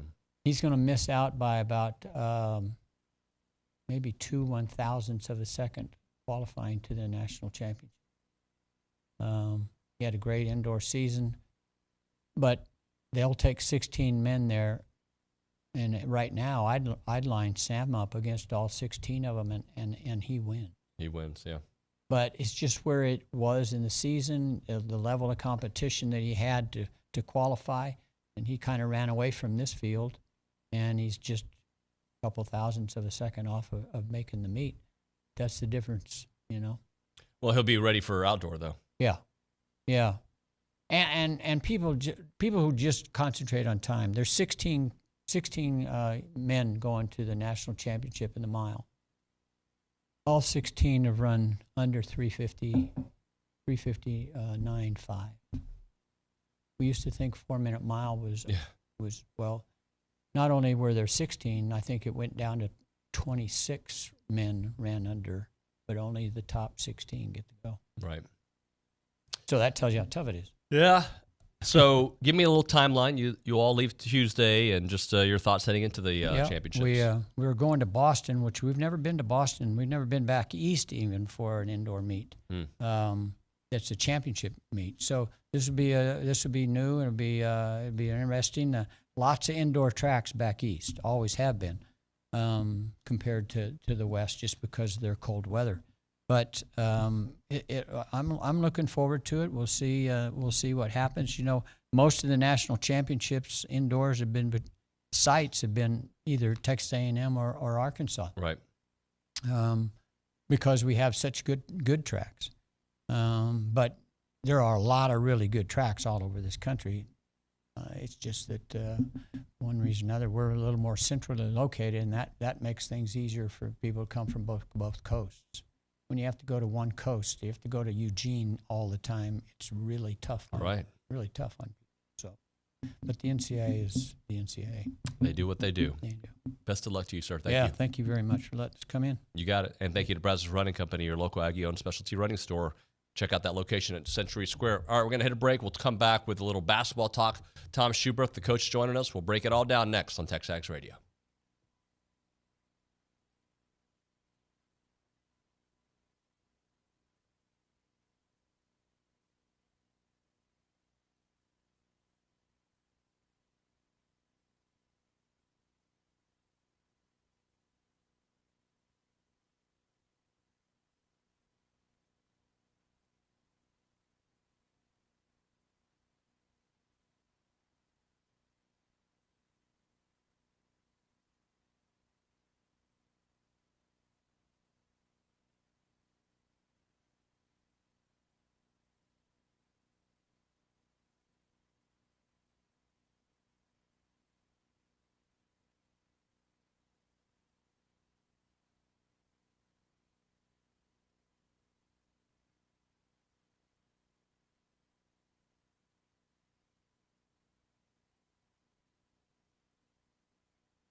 All right, welcome back here to TexAgs Radio, presented by David Gardner's Jewelers Rollo Insurance Studio. Let's go to the hotline, talk a little basketball. Tom Schuberth, the coach, with us here on the program. Tom, Lincoln Memorial, how nice, brother.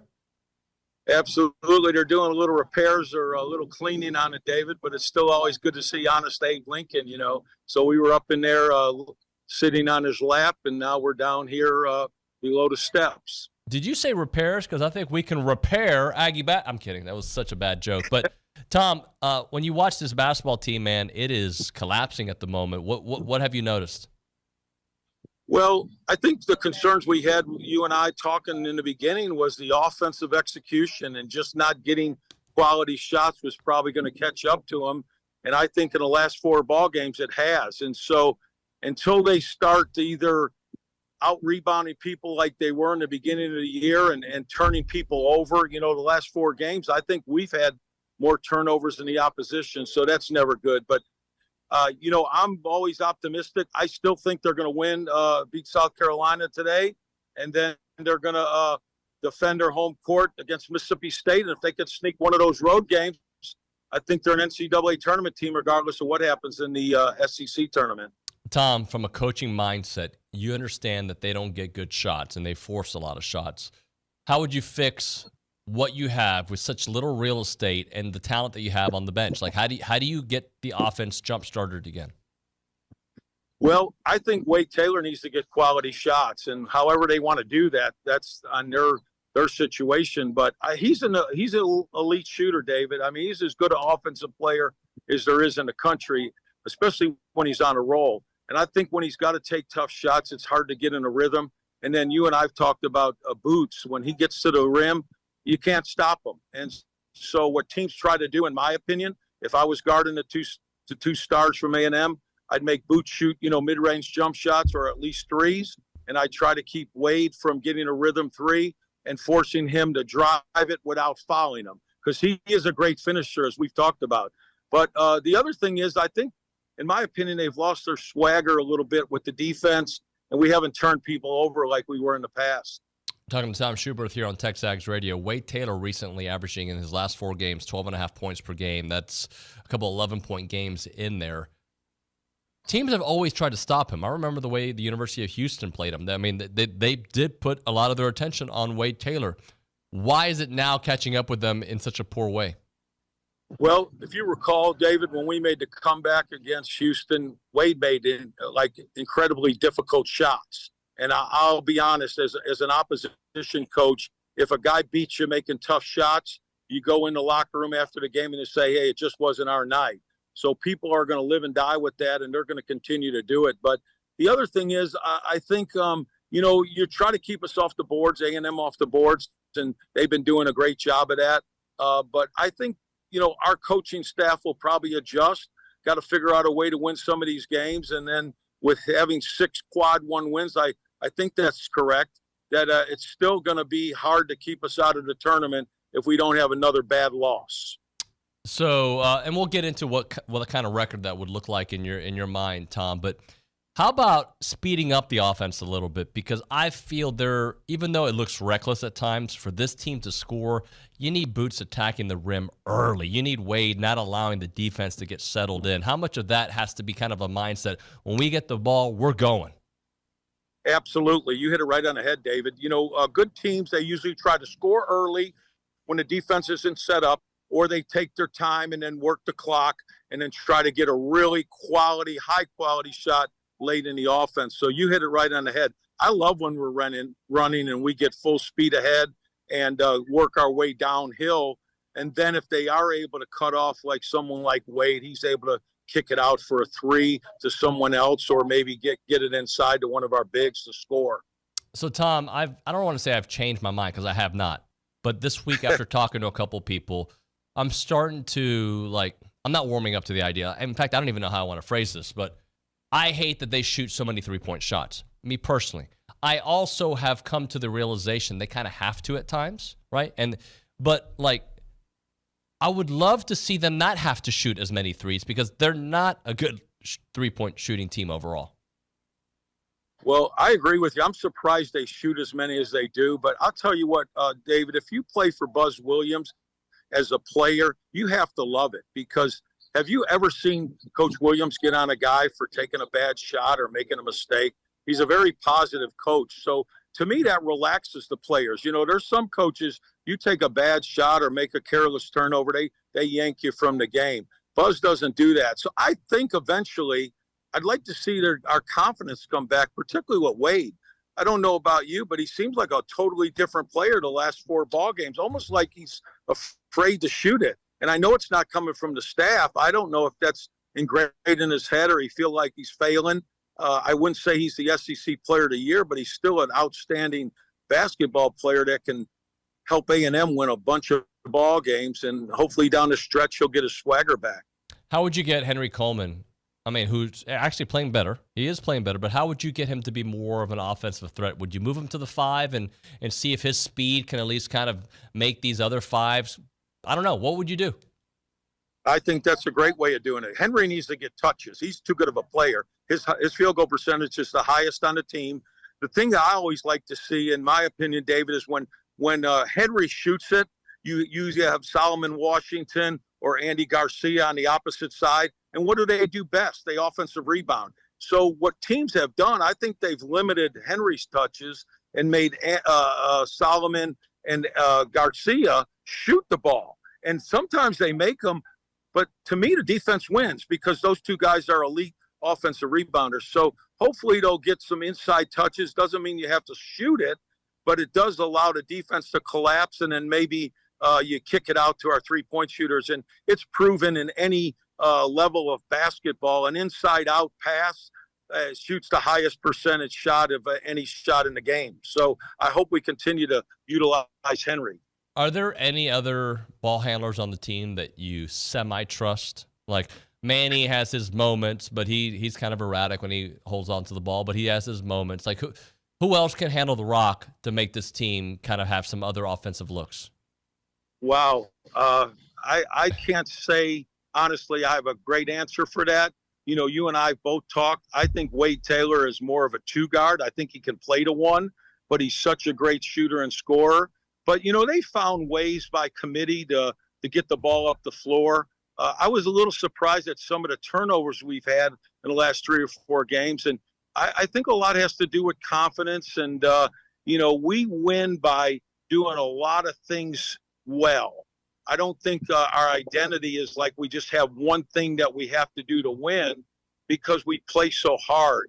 But I have a good feeling that A&M is going to come out and play well Wednesday against South Carolina. You and I have talked. They're a good team, and they've proven me wrong. I still think they're going to have 6-7 losses in the SEC before the season's over. I think we're going to be the 6th or 7th team selected in the SEC to play in a tournament because of our success against quad 1 teams. But, you know, the questions you're asking me, if I was in practice every day, I'd love to see who's the best ball handlers, and I try to utilize them and get the ball in Boots' hand and also Wade's hands. Defensively, are you concerned about the way they're playing defense recently? Because there have been some blowouts, and Tennessee shot at a very high clip, 52%, I think it was. But the energy that we typically see, that motor defensively, it's not that it's lacking, but it's not what we're used to seeing. Perfect analogy. I agree. Typically, we're elite defensively. I don't think we can say we've seen that in the last 4 games. And I think it started with the Arkansas game. I wasn't impressed with our defensive intensity that you normally see. You typically see every time the ball's tossed up, A&M's getting after it. But hopefully we can change that around. That's what's wonderful about basketball. You know, you don't have to wait like a whole week like football does. Sometimes it's 2 or 3 days, and you can get out of a slump. You know, last year or 2 years ago, lost 8 in a row. We're at 4 now. We couldn't lose 8 and get in the tournament, but I think we're a team that could go on a 7 or 8 game winning streak and maybe make it to the championship round of the SEC tournament. Personally, I don't mean to be negative. I don't think we're right now. We could say we're a good enough team to win 3 or 4 games in a row and win the SEC tournament. But I think we can make a noise and a statement that we could still get a decent seed in the NCAA. What if, Tom, they win tomorrow? If they win tomorrow, what does that do for the mindset, not just around this community listening, right, but for that locker room? Well, I think great because South Carolina is perceived as a really good team, and I'm sure they are. But when we won at beat Tennessee 4 games ago, that was an impressive win. And I think South Carolina is a smaller version of Tennessee. We match up good against those teams. We just got to get that energy and swagger back and the determination to do it. So I think being in South Carolina, then going on the road to Georgia, who has lost quite a bit at their home arena, we can get going. And then we got Mississippi State. And then, of course, the game that might decide an NCAA tournament bid, and I know I'm skipping ahead, David, is the road game at Ole Miss, the last game of the year. I think that's the winner of that may go to the tournament, and the loser will stay at home. Talking to Tom Schuberth here on TexAgs Radio. So tonight, South Carolina, is it a must-win? Like in your... All right, yeah, it's a must-win. I had to break into there because that was going a little bit longer. We did record that yesterday with Tom Schuberth as he's traveling back this morning. All right, let's hit a break here.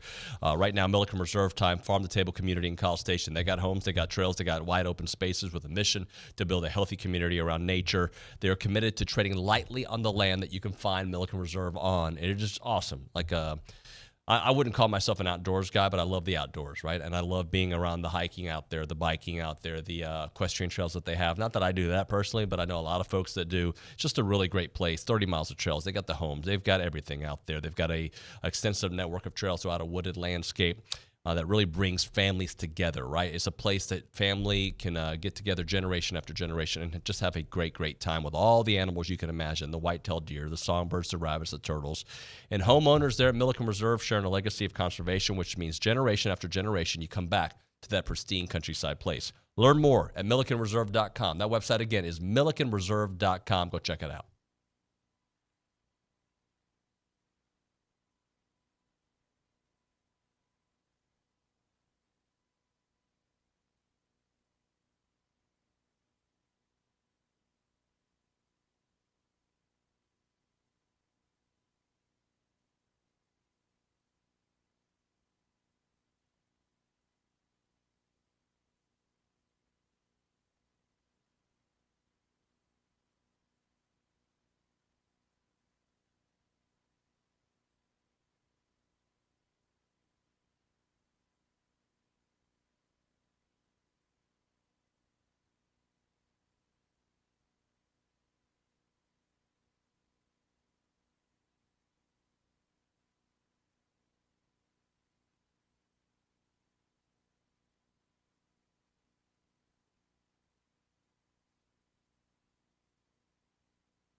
All right, not the shortest segment we've ever done, but a pretty short one. I want to remind folks I'll be at Little Elm with Billy at the Angry Elephant location there Saturday from 5 to 7. Aggie baseball is going on that day. Aggie basketball is going on that day. They'll be at Georgia.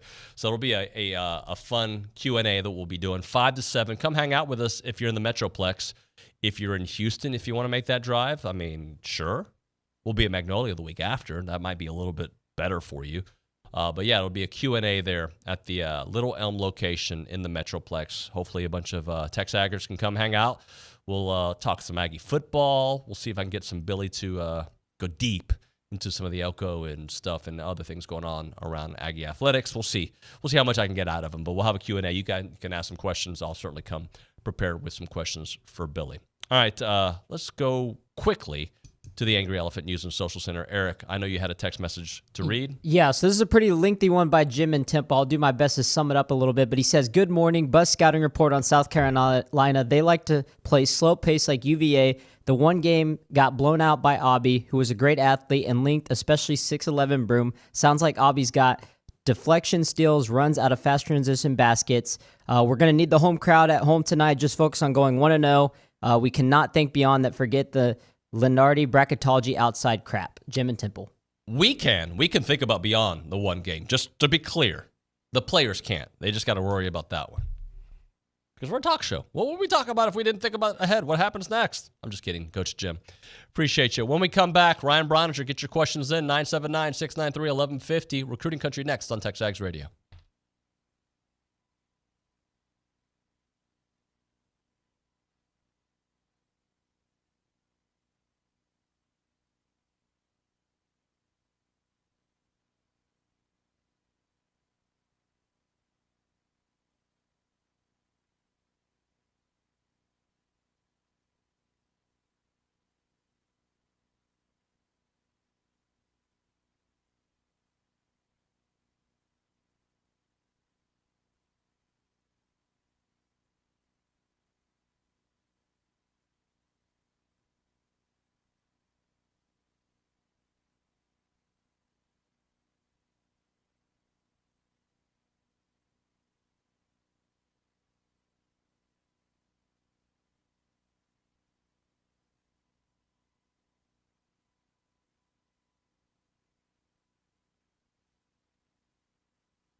It is TexAgs Radio. We are presented by David Gardner's Jewelers. We are here in the Rollo Insurance Studio. It is now time for Recruiting Country, presented by Caprock Health System, a faster patient-centered revolution in care with 2 ERs in the Bryan College Station area. You got the original 24-hour ER in South College Station on William D. Fitch, and the full-service hospital with ER in Bryan on Briarcrest, online, caprockhealthsystem.com. Ryan Brauninger is with us. What's up, buddy? Good morning. Good morning. Good hat, quality hat. Thank you. I don't, no free ads, but I get a lot of people asking me about my hat. So if you're interested, maybe I can reach out to this company and we can come up with some kind of promo code, because I feel like I do send them a lot of business. Well, buddy, I'm saying I can help with the process if you want to, Well, you know what I'm saying? Well, I'm not trying to split any commissions with you at all. What I'm saying is maybe we come up with a brawny promo code from this company, and that we can promote it on TexAgs. And I'm sure Billy will be really stoked to hear that I'm trying to solicit business for myself and perks for myself on the air. He's always a big fan when we do that. Huge fan of that. I'm going to start doing that myself. Buddy, I haven't seen you at the gym recently. Well, you're a little busy. I go later in the afternoon. Okay. And I've gotten hawked down twice by somebody that I just mentioned as we're going to work out together kind of thing. Yep. And you know how that goes. Mm-hmm. I mean, it's just hard to keep the guy on schedule. It is. It is. His attention gets taken elsewhere very quickly, well, mostly down to his phone. He's busy. He's got stuff to break. Well, and I told him there was a guy in there, Daniel, our friend Daniel that works there. He was talking to Billy between sets, and I said, hey, no. We're on a schedule here. Yeah. Hey, by the way, speaking of, there was a staff email yesterday from Miranda about the Gladiator Dash. I just marked as read and moved on. I think you should consider it. Dash. Look how I'm built. What do I dash than food? It's like a dash of salt. A it's DoorDash. Not really, there's no real. There you go. It's like a DoorDash. No, that's what I do. That's the only good dashing I do is I order DoorDash. I think. Why would you want? I mean, I know why you want to see me run. I don't want to see. Very comical. I think it would be good team building. That's what I think. My heart would explode. Okay, I don't want to see that. Okay, not yet. Is there if they could section the thing off to where, maybe there are some pressing movements, and then once I'm done with the pressing movements, you can do, your squats with your flat shoes, and then we hand it off to Miranda to do the cardio part of it. This was a team thing, but I don't want to have to participate. You participate in what you want to. That's not true. That's very true. I did the Tough Mudders, very similar. Some people just didn't do the event that they couldn't do. It's all about team building and being together. The Gladiator Dash people want you there. How long of a dash is it? It's apparently a 5K. Oh, stop. You can stop it. No. Eric, how long does it take you to run a 5K? 4 minutes. 13:42. 13 minutes. You know how long it takes me to get out of bed and go to the restroom in the morning? 6 minutes. About 13 minutes. Okay. Well, I still think you should consider. I'm a believer. You're in your 30s, right? Yes. Okay. In your 30s, I thought you were in your 20s. In your 30s, you need to start setting, you have to sign up for events to get the most out of you, because we don't have daily practices to get the most out of you. You need an event. There is some truth to that. There was a time where I was setting goals in the weight room, and I was and it helped me kind of focus your workouts and all that kind of deal. But I got zero interest, because number one, if I hurt myself, everybody will get a big laugh out of it. Won't. And then my wife will not be real happy with me at home, right? Because so you're going to live your life in a bubble. I get it. It's cool. I'm going to live my life to make sure that my wife stays happy. Okay. Now, rebuttal that. No, I have no rebuttal. Right, exactly. So you're saying your wife doesn't want you to experience life. I get it. No, she does, but she wants me to experience it with her with full capabilities. Then she should join us. Okay, good luck there. All right, let's move on. So yesterday you confirmed on the boards, I hope I can get into it, about Joe Hamilton leaving Florida for Texas A&M. Yeah, it all signs, nothing official from Texas A&M yet, but it's certainly, with the amount of Twitter traffic that it got last night. And that was something that I had gotten hint of yesterday during my travels throughout, when I was down in Houston. And then Jason started to get wind of it in Dallas. Then I had a Florida source of mine reach out and say, hey, are you hearing this? And it all started to kind of catch some momentum yesterday around lunchtime. And then the report came out, multiple reports came out from various media outlets that he was leaving and coming to College Station. And that's whenever we finally made a comment on it. You know, there wasn't anything throughout the day, enough concrete intel that I felt like, hey, we need to put this out and say this is happening. But once it starts coming from other outlets, we'll certainly make a comment on it. And just talking to Jason before it went down and what the implications could be if it did actually happen. And when it does, it's like, all right, like this is another really savvy hire by Mike Elko. Number one, Joe is a grinder. Like he works exceptionally hard. And Joe has made a name in this business from basically nothing.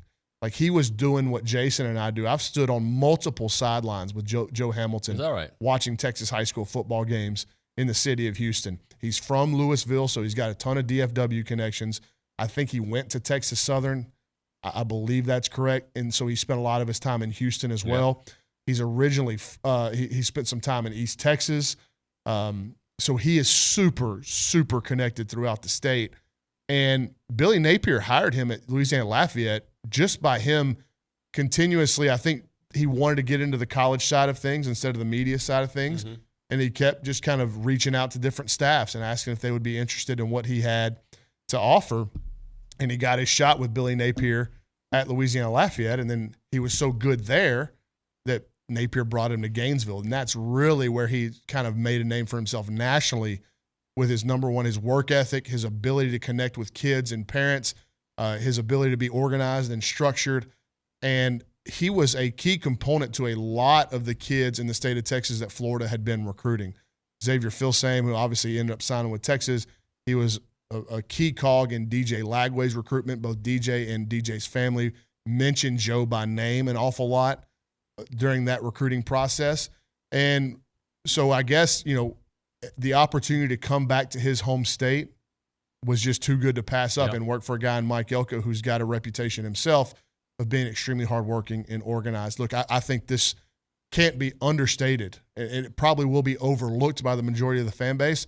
This is a big-time hire, I believe, for this Texas A&M football program. Joe Hamilton will be a huge asset for them. And we don't know what the title will be. It doesn't matter. Just bringing in this kind of caliber of professional in this building. Yeah, I don't know that it's really going to matter because of how structured and organized the setup is across the street right now. You can plug Joe in, and Joe's so good, he could perform in a lot of different roles, helping out a lot of different people in the building. Right. But the number one thing that I think you're going to want him to do is start making connections with the guys that you bring to campus.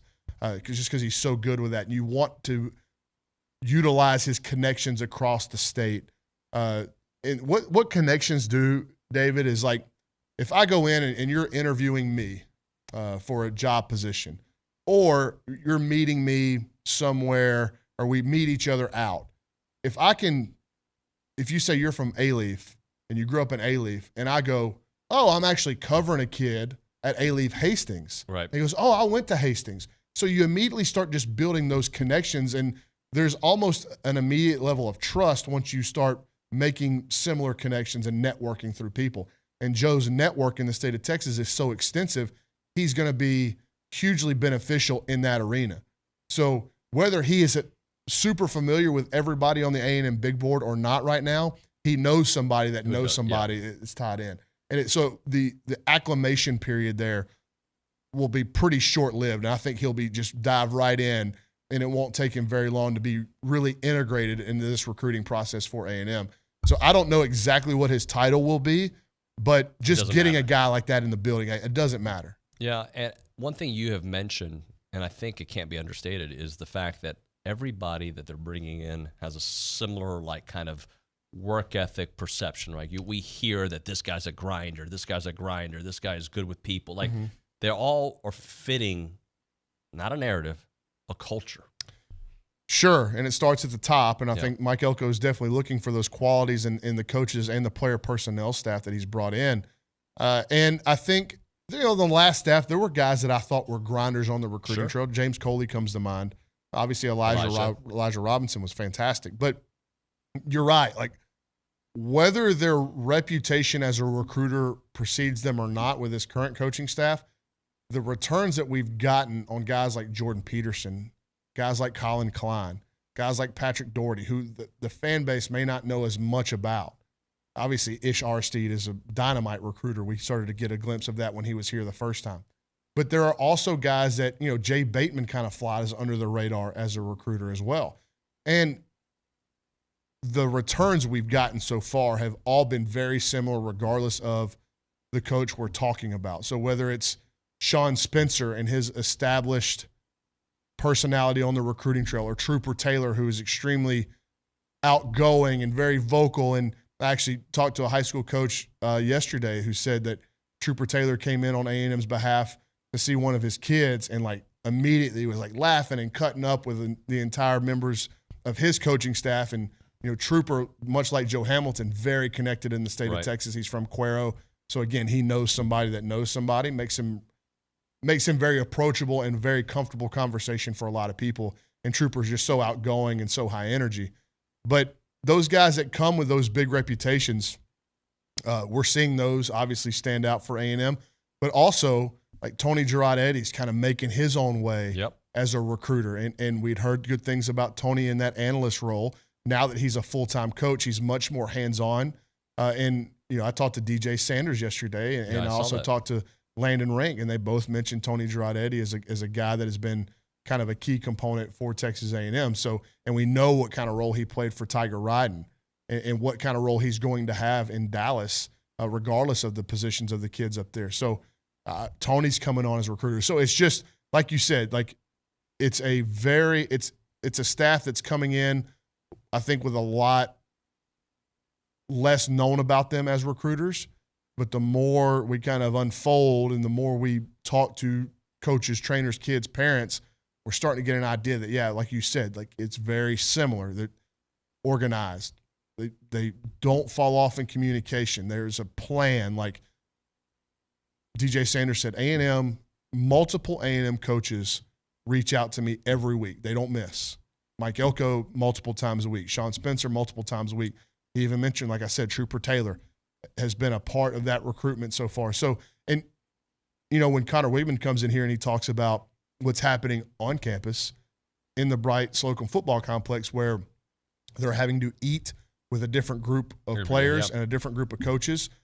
And then you see that a similar process in the recruiting where there's different coaches recruiting different kids, but they're all staying in communication. So it's clearly an initiative that's coming from the top. I love that idea, by the way. I just think I think more companies should do stuff like that. We should do that at TexAgs, spend time in other departments. I think that's great. I do want to get into your column yesterday, a plethora of 2025 pass catchers to keep an eye on for Texas A&M. And I know you go into tight ends and wide receivers. Anybody in particular you want to start off with? You want me to throw you some names? Yeah, you throw me some names, and because I can go hit the bullet points on a bunch of them. Okay. The receiver list is a little bit longer, so let's just stick with the in-state recruiting names on that list. We can start with tight ends because I know that list is a little shorter. Yeah, Keati Armstrong from Jasper, who you've mentioned several times. Yeah, Keati, just super athlete, first off the bus kind of kid. And if you're if you don't know anything about the recruits in the state of Texas, David, and I lined up the top 50 guys, you would pick Keati Armstrong and say, okay, I don't know exactly where that kid fits, but he's probably toward the top. Yeah. Right? 6'6", 260 pounds, just insanely athletic for a kid that size. Plays basketball, plays baseball. Right now is running well enough and has tremendous ball skills. It is a tight end option. But that kid could grow into an elite left tackle. He could grow into a pass rusher. He's just a jumbo super athlete. And right now, I would project him at staying as a tight end because his frame doesn't look like he's going to get super heavy. He's kind of muscled up for being 6'6" and 260. I don't know how heavy he'll get, but it is. Everybody's going to remember at Jasper Jory Adams, who was a 5-star, probably a little bit after you got done at A&M, but it was late 90s, early 2000s. Everybody was going to Jasper, Texas to see Jory Adams, and A&M signed him and another guy at Jasper named Red Bryant, who turned into a real player and one of the best defensive linemen in A&M history. But this kid is different than Jory. And you talk to everybody in Jasper, they said, no, Keati's different than Jory. He's bigger. He's more athletic. He's already got much more weight on his frame than Jory did. So there's a super the ceiling on Keati Armstrong is crazy high. Is there a body type that he's similar to that we've seen at A&M? Not A&M. I would say Darnell Washington, the tight end at Georgia. Okay. Remember how big he was and athletic? Like, that's kind of the build of Keati Armstrong. From there, Lincoln Cure is a tight end out of Goodland, Kansas. This is a kid that it's going to be tough to beat Kansas State. He grew up a massive Kansas State fan, but he also grew up a massive Colin Klein fan. There you go. Yeah. And you kind of wondered, would A&M adding Colin Klein to the coaching staff open some doors to some of the best players in the heartland? Because that's not a place that's recruited a bunch by a lot of schools, but A&M really hasn't ever gone into Kansas, Nebraska, the Dakotas, any of that area and plucked some of the best players from that region. Lincoln Cure is it's not hard to imagine him growing into an NFL tight end. Because of the competition he plays against and because of the necessity of his high school team, he plays outside receiver, but he's 6'5", 225, 230 pounds, has a great tight end look, tremendous ball skills, super athletic. So I would imagine right now if I was to make a list of his schools, it would probably be A&M and K-State. Just because – and the only reason that A&M is in is because of Colin Klein. Nicholas Townsend? Nicholas Townsend. So you list him as a tight end, but that's probably doing him a disservice if you just think of him as a tight end. He plays in an H-back, plays running back, plays some slot receiver for Spring Decaney, and his tape is sensationally good.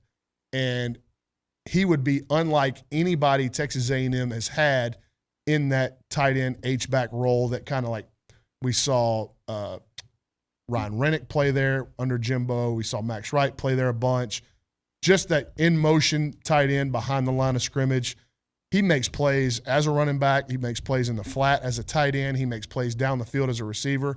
Insanely athletic. Like me and Jason were actually just on the phone talking about our 2025 rankings, and I was like, the Townsend kid has to skyrocket up. Right. So I think he's going to get he's in line for a 50-spot move in our rankings. He's going to go into around the top 20 in the state of Texas. It's as impressive of an H-back prospect as I've ever seen in this state. Like his upside's super high.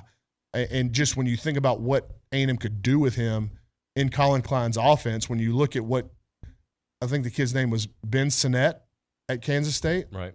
He had a huge year for the Wildcats and was an integral part of what Klein wanted to do. That spot, if it's going to be as important to Coach Klein at A&M as it was at K-State, Nicholas Townsend's like the most thoroughbred prospect you could put at that position. So, and I think A&M's right up there at the top along with Ole Miss and Texas. All right, we are getting close to break time. You want to do wide receivers and some baseball on the other side? Sure. Yeah, let's do that. All right, well, we'll hit a break here. We'll come back with more. You're listening to TexAgs Radio presented by David Gardner's Jewelers.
All right, we're back here on TexAgs Radio. We are presented by David Gardner's Jewelers. We're here in the Rollo Insurance Studio. Want to give a shout-out to Stassi Lees. I saw this on the boards.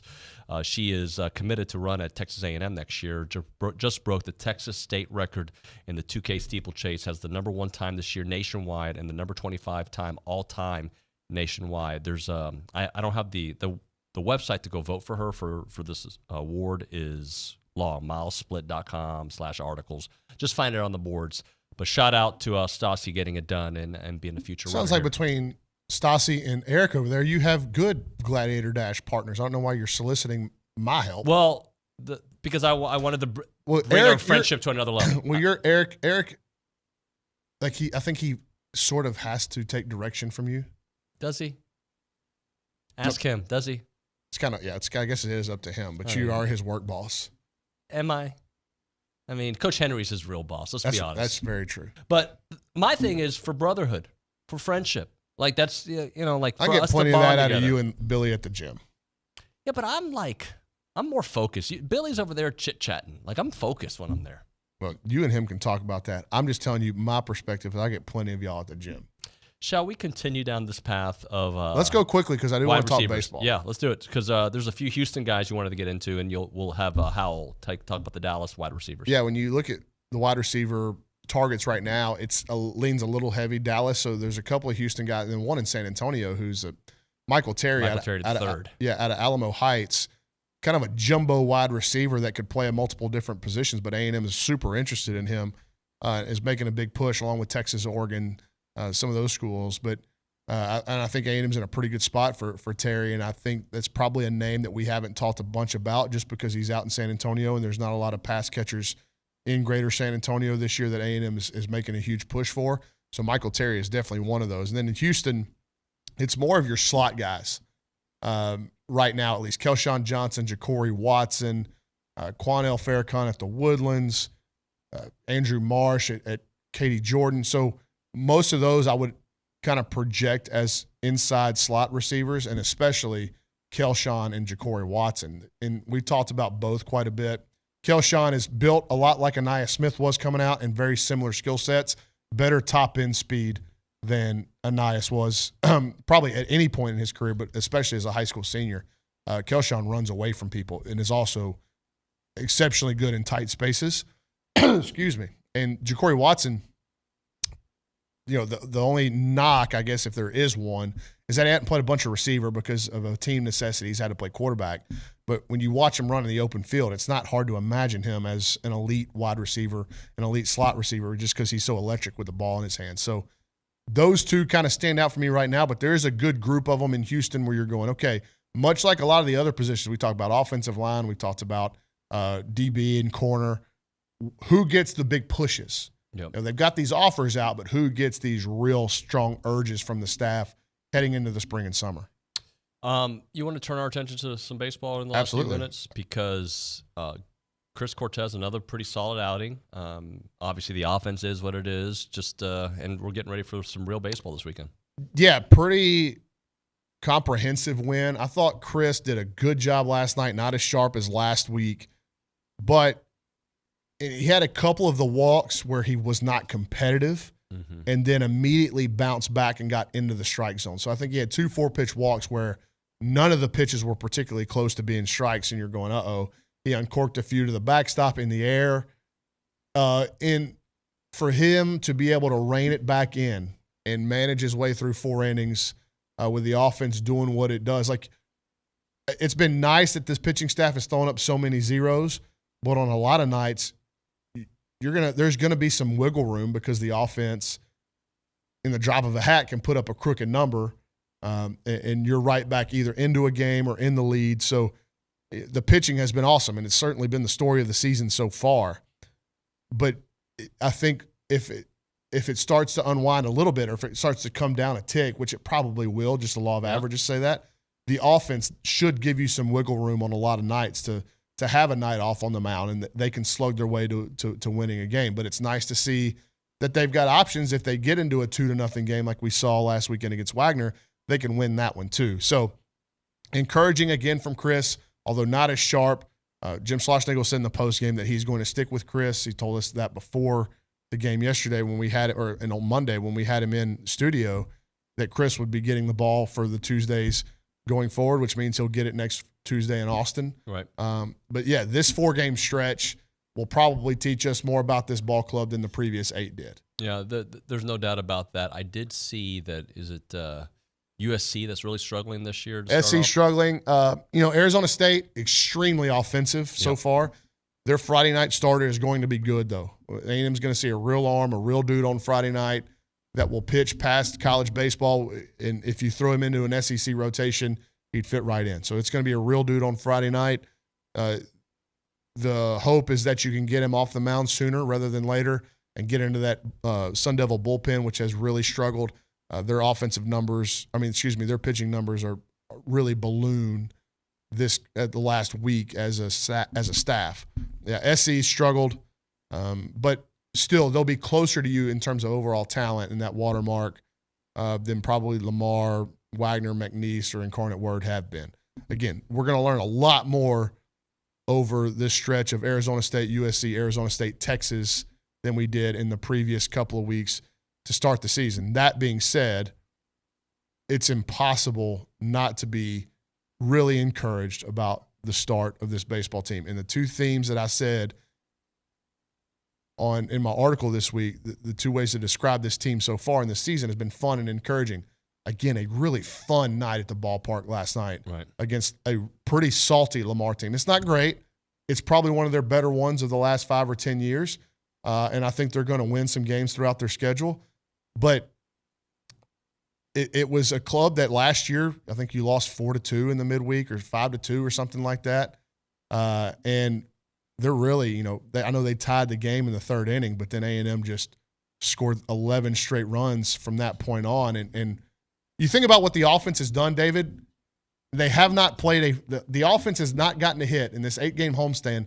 They have not gotten a hit in the 9th inning, and on 3 occasions they haven't even gotten a hit in the 7th inning. So when you look at their overall runs scored, divide that by how many times the offense has actually come to the plate, because in a 9-inning game, when you're the home team, you don't hit in the bottom of the 9th. That's right. And then in a run rule game, 7 innings, you don't hit in the bottom of the 7th. So in those games, you're only getting 6 at-bats and 8 at-bats.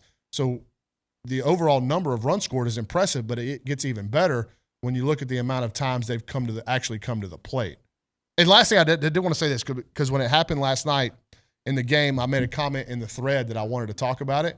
Jace Lavalette, sensationally talented player, correct? Yeah, heck yeah. Potential, he's going to play for a long time, future millionaire, without question. His first at bat last night, he fits a ground ball through the shift, and it's rolling into right field. Because of the way he plays the game, it ends up being a double, and it was so savvy what he did. He sees the ball squirt through, and he's kind of coasting to first, right, as he sees it squirt through, and he's watching the center fielder. The center fielder, you can see, looks at Jace.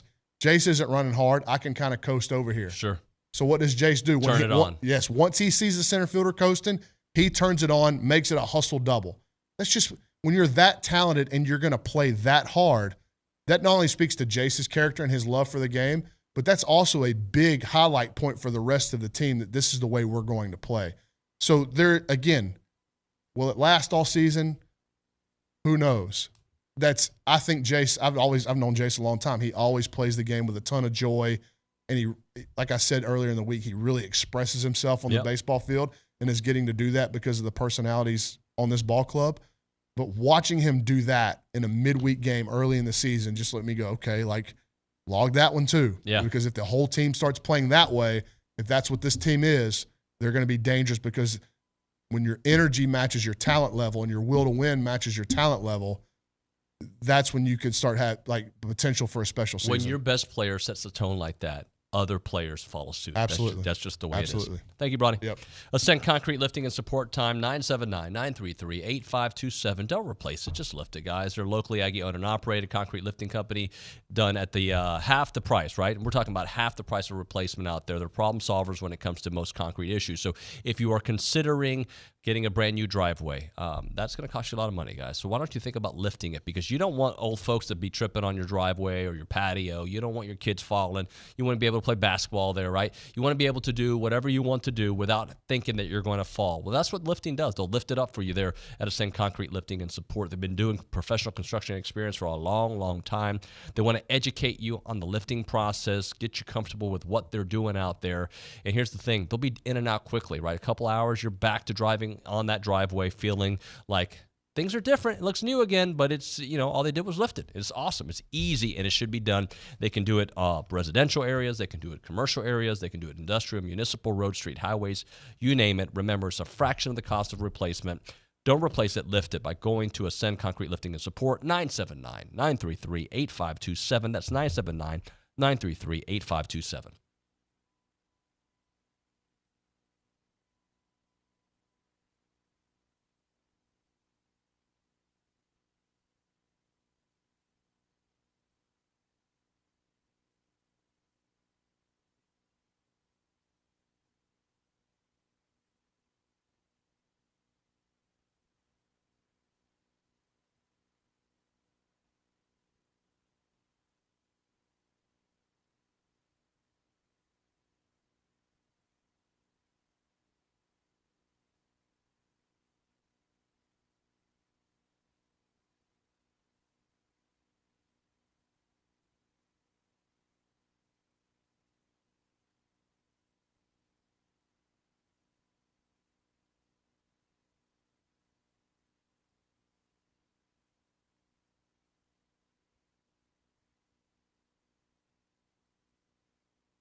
All right, we're back here on TexAgs Radio. We are presented by David Gardner's Jewelers. We are here in the Rollo Insurance Studio, and let's continue our baseball chat. Bronny was just in here. Let's go straight to the hotline. Kendall Rogers, D1 Baseball, joining us here on the program. Kendall, what's up, man? How are you? I'm well, man. You know what's well for me is the fact that I know it's against, the talent level is about to step up, but when I have seen some mediocre football and recently bad basketball, right? It's nice to have some really good baseball going on. No, exactly. I mean, hey, you know what? You want to pad the stats a little bit against the Wagners and the McNeeses of the world. Hopefully Bronny doesn't get mad at me for the McNeese comment. But, you like stepping up this weekend and playing teams like USC and Arizona State. I know USC's not off to a great start, but that's a team with, quite a bit of talent, one of the better players in college baseball, Austin Overeem. So, yeah, it'll be a different test, and we'll see how the Aggies do this weekend. Well, talk to me. Give me a little bit more into both of these programs and what we can expect this weekend, because we'll all be in the Metroplex looking forward to some good baseball. Yeah, I mean, the big thing with USC is the record is deceiving. I mean, they're kind of in a weird situation to where because of construction and things like that with football, they don't even have a ballpark on campus. So right now, they're either playing their home games at LMU, which is about 15, 20 minutes away, or they're driving into Orange County to play their home games about 45 minutes away. So it's just a weird situation for them. They haven't gotten in a groove. They're sitting at 2-6. And frankly, they go into this weekend really needing to get a couple of wins. Because I just think if you're a team that is trying to make the postseason, and let's just say you start the year with three bad weeks in a row, man, it's just really hard to recover from that unless you just go scorched earth in conference play. So they know it's a big weekend. Again, I think Austin Overeem's the guy that I kind of circle that if they're going to make a move this weekend, he's going to have to get red hot. Arizona State, really, really offensive club. If you look at their numbers and you look at the results, they can hit with anybody. The problem is their pitching has been disastrous at times. So, again, I think the big thing with ASU is can they pitch enough this weekend? They are going to a ballpark that does tend to favor the pitching a little bit, but, they're also facing really good teams in A&M and TCU. Talking to Kendall Rogers here on TexAgs Radio. Braden Montgomery, not only do we know about his offensive potential and what he's already been able to do here at Texas A&M, but yesterday got to pitch a little bit too. Yeah, I saw, a little clip of that, and it looked pretty good. I mean, he has firm stuff. I mean, last year at Stanford, it was up to 95, 96 with, if I remember right, it was a really good changeup. And, it's just one of those situations where, I think A&M is okay throwing him at times, but I think for the most part, they want to kind of, take him along pretty slowly. They don't want to sit there and burn him out early in the season. So, if I'm being honest, I think as the season progresses, I think it's more of a, hey, if we need him, we'll use him kind of situation, but it is good to see him get out there and throw again. I'm sure he loved it. Yeah, no doubt about that. Are you encouraged by what you've seen in 2 starts from Chris Cortez, and considering he's certainly probably going to take on a step up in weight class next week when they take on Texas, in Texas? Yeah, I am more encouraged. And I'll tell you what, I watched about 20 minutes of the game last night, and ironically enough, it was Cortez. I just kind of wanted to see how he looked, and it was a sequence of 2 batters, and one batter he threw to, I want to say he didn't even get close to the zone and actually threw like one ball to the backstop. And then the next hitter comes up, and I want to say he either goes like 1, 2, 3 punch out, or he threw like one ball, and then I think he threw one ball and then had a strikeout. And that was a deviation from last year for Chris Cortez. I think if you look at Cortez overall, if something like throwing the ball to the backstop happened last year, it was like watching like a roller coaster go off the rails, and to see him kind of zero back in, bear down, and get out of that inning unscathed, I thought was a different Chris Cortez. You can still tell while watching him pitch, he's overthinking it a little bit. You can tell he's always thinking about it. You can see it in his body language, but there's no doubt that Max has certainly found a little bit more out of him so far this year. But, you're right. When they go to Austin on Tuesday, we're going to find out everything we need to know about Chris Cortez. It's a big moment for him, really. It tells us, can he have a chance at some point to have a major weekend role? And number 2, for his draft stock, if he can go to Austin, throw really well, I think all of a sudden scouts start to view him in a little bit different lens. So, Kendall, we obviously know about Jace's game. We know how good of a season he's having, how good he was last year in SEC play. And you are the national media. Beyond Kendall Rogers, do you think the national media is paying attention to what Jace is doing? Yeah, no doubt. I think, Jace Lavalette and like Drew Burris, the freshman at Georgia Tech, might be the 2 guys I've kind of seen mentioned the most on social media this year from just kind of my counterparts in the business. I just think when you look at Jace, again, I go back to the 20 minutes I watched last night. I saw a lot in 20 minutes. But, I look at Jace and just the improvements he's made. Everybody kind of views him as just a power hitter. But, you look at last night, he hit a ball on his knee to center field for an RBI single. And to me, that just looks like a guy that's just totally locked in. When you're when you're hitting bombs, when you're going off field, you're able to actually go down and get a ball that you almost needed a golf club to get. Probably bad pitch selection, but still, I mean, he got a base hit on it. He's just an all-around player, man. Like, I absolutely love him, and you're seeing why he's the projected number one prospect in that 25 class. He is checking every single box right now. You mentioned Drew Burress a minute ago. Tell the audience what he did yesterday. Yeah, 4 home runs, the Georgia Tech freshman record. The guy has 9 home runs through two and a half weeks of college baseball as a true freshman. And kind of like Gavin, he was a highly touted kid coming out of high school, but to do what he's done so far is incredible. And, Grahovic, was not picked for freshman of the year, and he's certainly gotten off to a nice start. He had a couple of really nice ABs last night. He's hitting 400. You can't really ask for much more than that out of a freshman, 2 weeks into his college career. Hey, let's talk a little TCU. They'll be there this weekend, and the great start that they've had, obviously a top 5 ranking, and yesterday they had a scary 9th inning, but they figured it out. Yeah, TCU opening weekend, their starting pitching was not very good. They had to basically get some luck and magic to win 2 of the 3 games opening weekend, but I thought last week against UCLA, they pitched at a much higher level. Cole Klecker, who, obviously, helped that team get to Omaha last year, he was more like his old self. And, TCU, the thing about them is I really, really like their offensive lineup. I mean, Carson Bowen, for my money, is one of the top, 3 or 4 catchers in college baseball. He can defend. He can really hit. Anthony Silva up the middle is a premier player. He's going to be a guy that's a day 1 draft pick this year. They're just a really balanced offensive club, and the pitching seems to be making some progress. Talking to Kendall Rogers here on TexAgs Radio, presented by David Gardner's Jewelers, Rollo Insurance Studio. What happened to Florida? They've had a couple of stinkers this year already, haven't they? Yeah, I'm a little concerned about Florida, if I'm being honest with you. Their pitching on the weekend has not been spectacular. Their offensive lineup, from about the five hole on, has not been overwhelming. We're 2.5 weeks into the season, so I'm not pressing the panic button.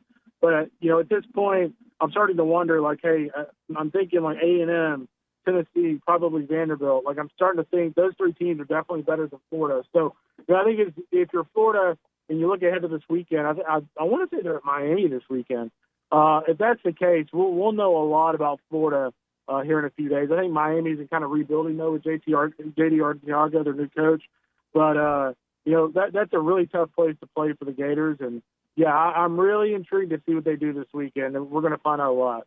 Arkansas, tell me their story. Obviously, moving up the ranks, they've played great. Just tell me a little bit about how good they are. Yeah, pitching-wise, I love Arkansas. Hagen Smith last week, the East Texas product. 17 strikeouts. I want to say he had 15 strikeouts through 5. No, I think he struck out like the first 14 hitters he faced. It was something outrageous like that, but he struck out 17 through 6. And, I just think when you look at that guy overall, just an electric slider. The fastball was up to like 97 last week against Oregon State. The biggest thing for me when I look at Arkansas is, Brady Tigers made a really nice transition in the weekend rotation. If you look at the Sunday roll, the Texas Tech Friday guy from last year is Arkansas Sunday guy, and Mason Molina. They give you an idea, kind of takes you behind the curtain of how deep their pitching is.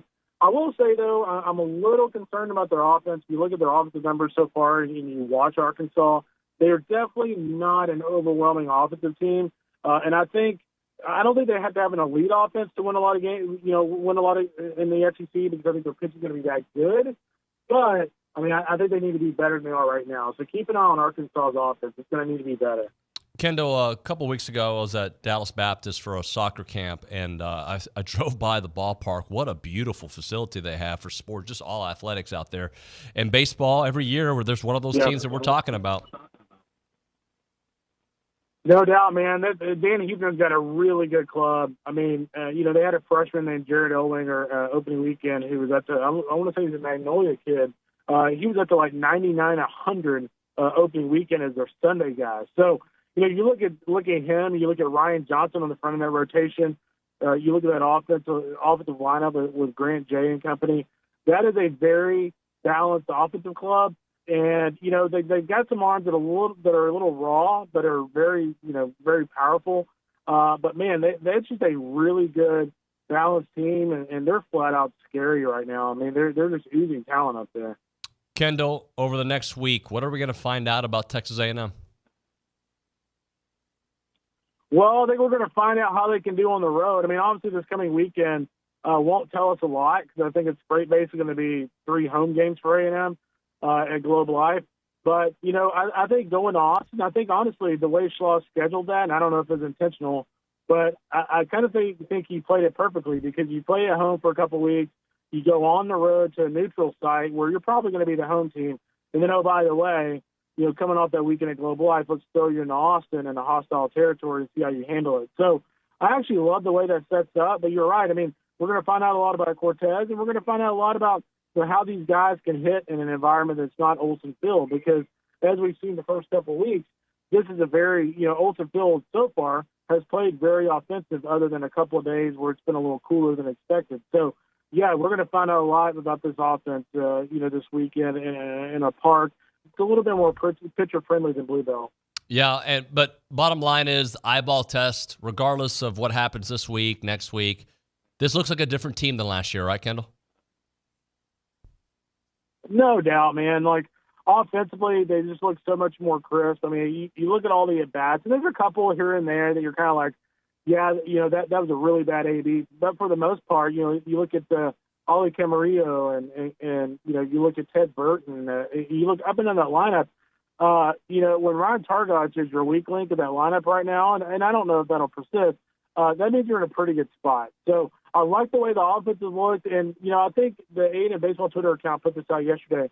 But the command percentages for the pitching staff, I mean, it's like night and day. And again, that is something that you don't necessarily need to look at opponents. Like command is command, right? Like if you're throwing a strike, you're throwing a strike. And the amount of strikes this pitching staff is throwing so far is very much improved. And so that is one big thing I kind of take away from the first couple of weeks is Max is definitely doing a very good job with the pitching staff, just from a sheer command standpoint. That is Kendall Rogers, D1 Baseball, breaking it down. Kendall, thanks for your time, buddy. Thanks, guys. See ya. See ya. Kendall Rogers here on TexAgs Radio. All right, let's do this. Let's hit a break. When we come back, one short segment to close out the show to get you ready for Thursday. We'll get to your text messages and some final thoughts. It's TexAgs Radio.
Estamos aquí. TexAgs Radio, presented by David Gardner's Jewelers Rollo Insurance Studio. Let's go to the Angry Elephant News and Social Center. Eric Casares breathing a lot into the mic like Darth Vader because he wants to do Around the SEC. Yeah, so first of all, let's go ahead and go back to the whole storm court chasing drama that we've been going on. I mean, it happened yesterday in the SEC. Mississippi State fell victim to a game-winning shot against Reed Sheppard from Kentucky. Had a game-winning shot to put them over Mississippi State, 91-89, and they kind of prematurely called their shot for avoiding a storm in the court. Of course, Kyle Flipkowski had an injury Saturday when Wake Forest upset Duke, and they were trying to prevent people from storming the court, and they put a reminder saying, please stay off the playing arena at the end of the game.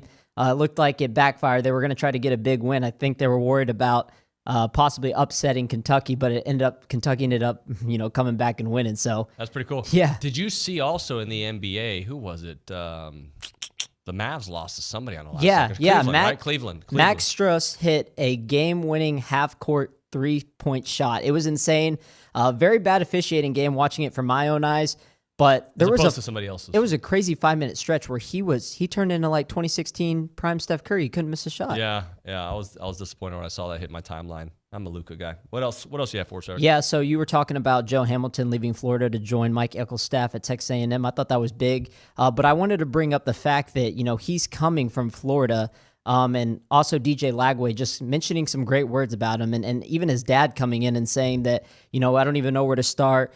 Joe Hamilton was a big part of why Lagway ended up committing to Florida, and he's going to do great things at A&M. So I think that speaks levels to, not only a player, but a player's dad saying something about a recruiting guy, going in to coach with Mike Elko. I mean, that's going to be huge coming out from a player, because I feel like some players don't really be saying that about recruiting guys. Maybe you say that about a coach or an assistant coach, but a guy in like the upper elm, like that's pretty good. So Elijah vibes, guys. I'm getting some Elijah vibes where players just really like this dude. Absolutely. Yeah. Anything else? That's all I got. Thank you, Eric. Good stuff today, man. Thank you. Appreciate you. All right, so the program was pretty good. Got a big basketball game tonight. We haven't talked basketball since 9:35 with Tom Schuberth, so it's been a little bit. But must win? Yes. Must they win the rest of them? Yes. If they lose, will I try to present a case for why they can still make the tournament? Yes. Do I think they will if they lose? No. But I need to say yes, but I hope they win. That's the bottom line. They gotta figure it out. I do have faith that Buzz will figure it out. I do have faith that Wade Taylor and Boots Radford will not be in jail tonight when they take on South Carolina. So let's set them free. Let's find ways to get them going downhill like a fullback in the 80s. Just going downhill is what we need to see. All right, that's going to do it for TexAgs Radio on a Wednesday. Tomorrow on the program, Stephen McGee, Jim Schlossnagel, Ricardo Zane, I believe Aaron Torres, Logan Lee, and The Fan Show, everybody's favorite show, The Fan Show, brought to you by Gerard Construction. All right, my friends, thank you so much for watching and listening. It's been a fun show. Kendall Rogers with baseball, Bronny, Olin, Coach Henry, Schuberth, Johnny Harris from the Combine. We'll see you all mañana.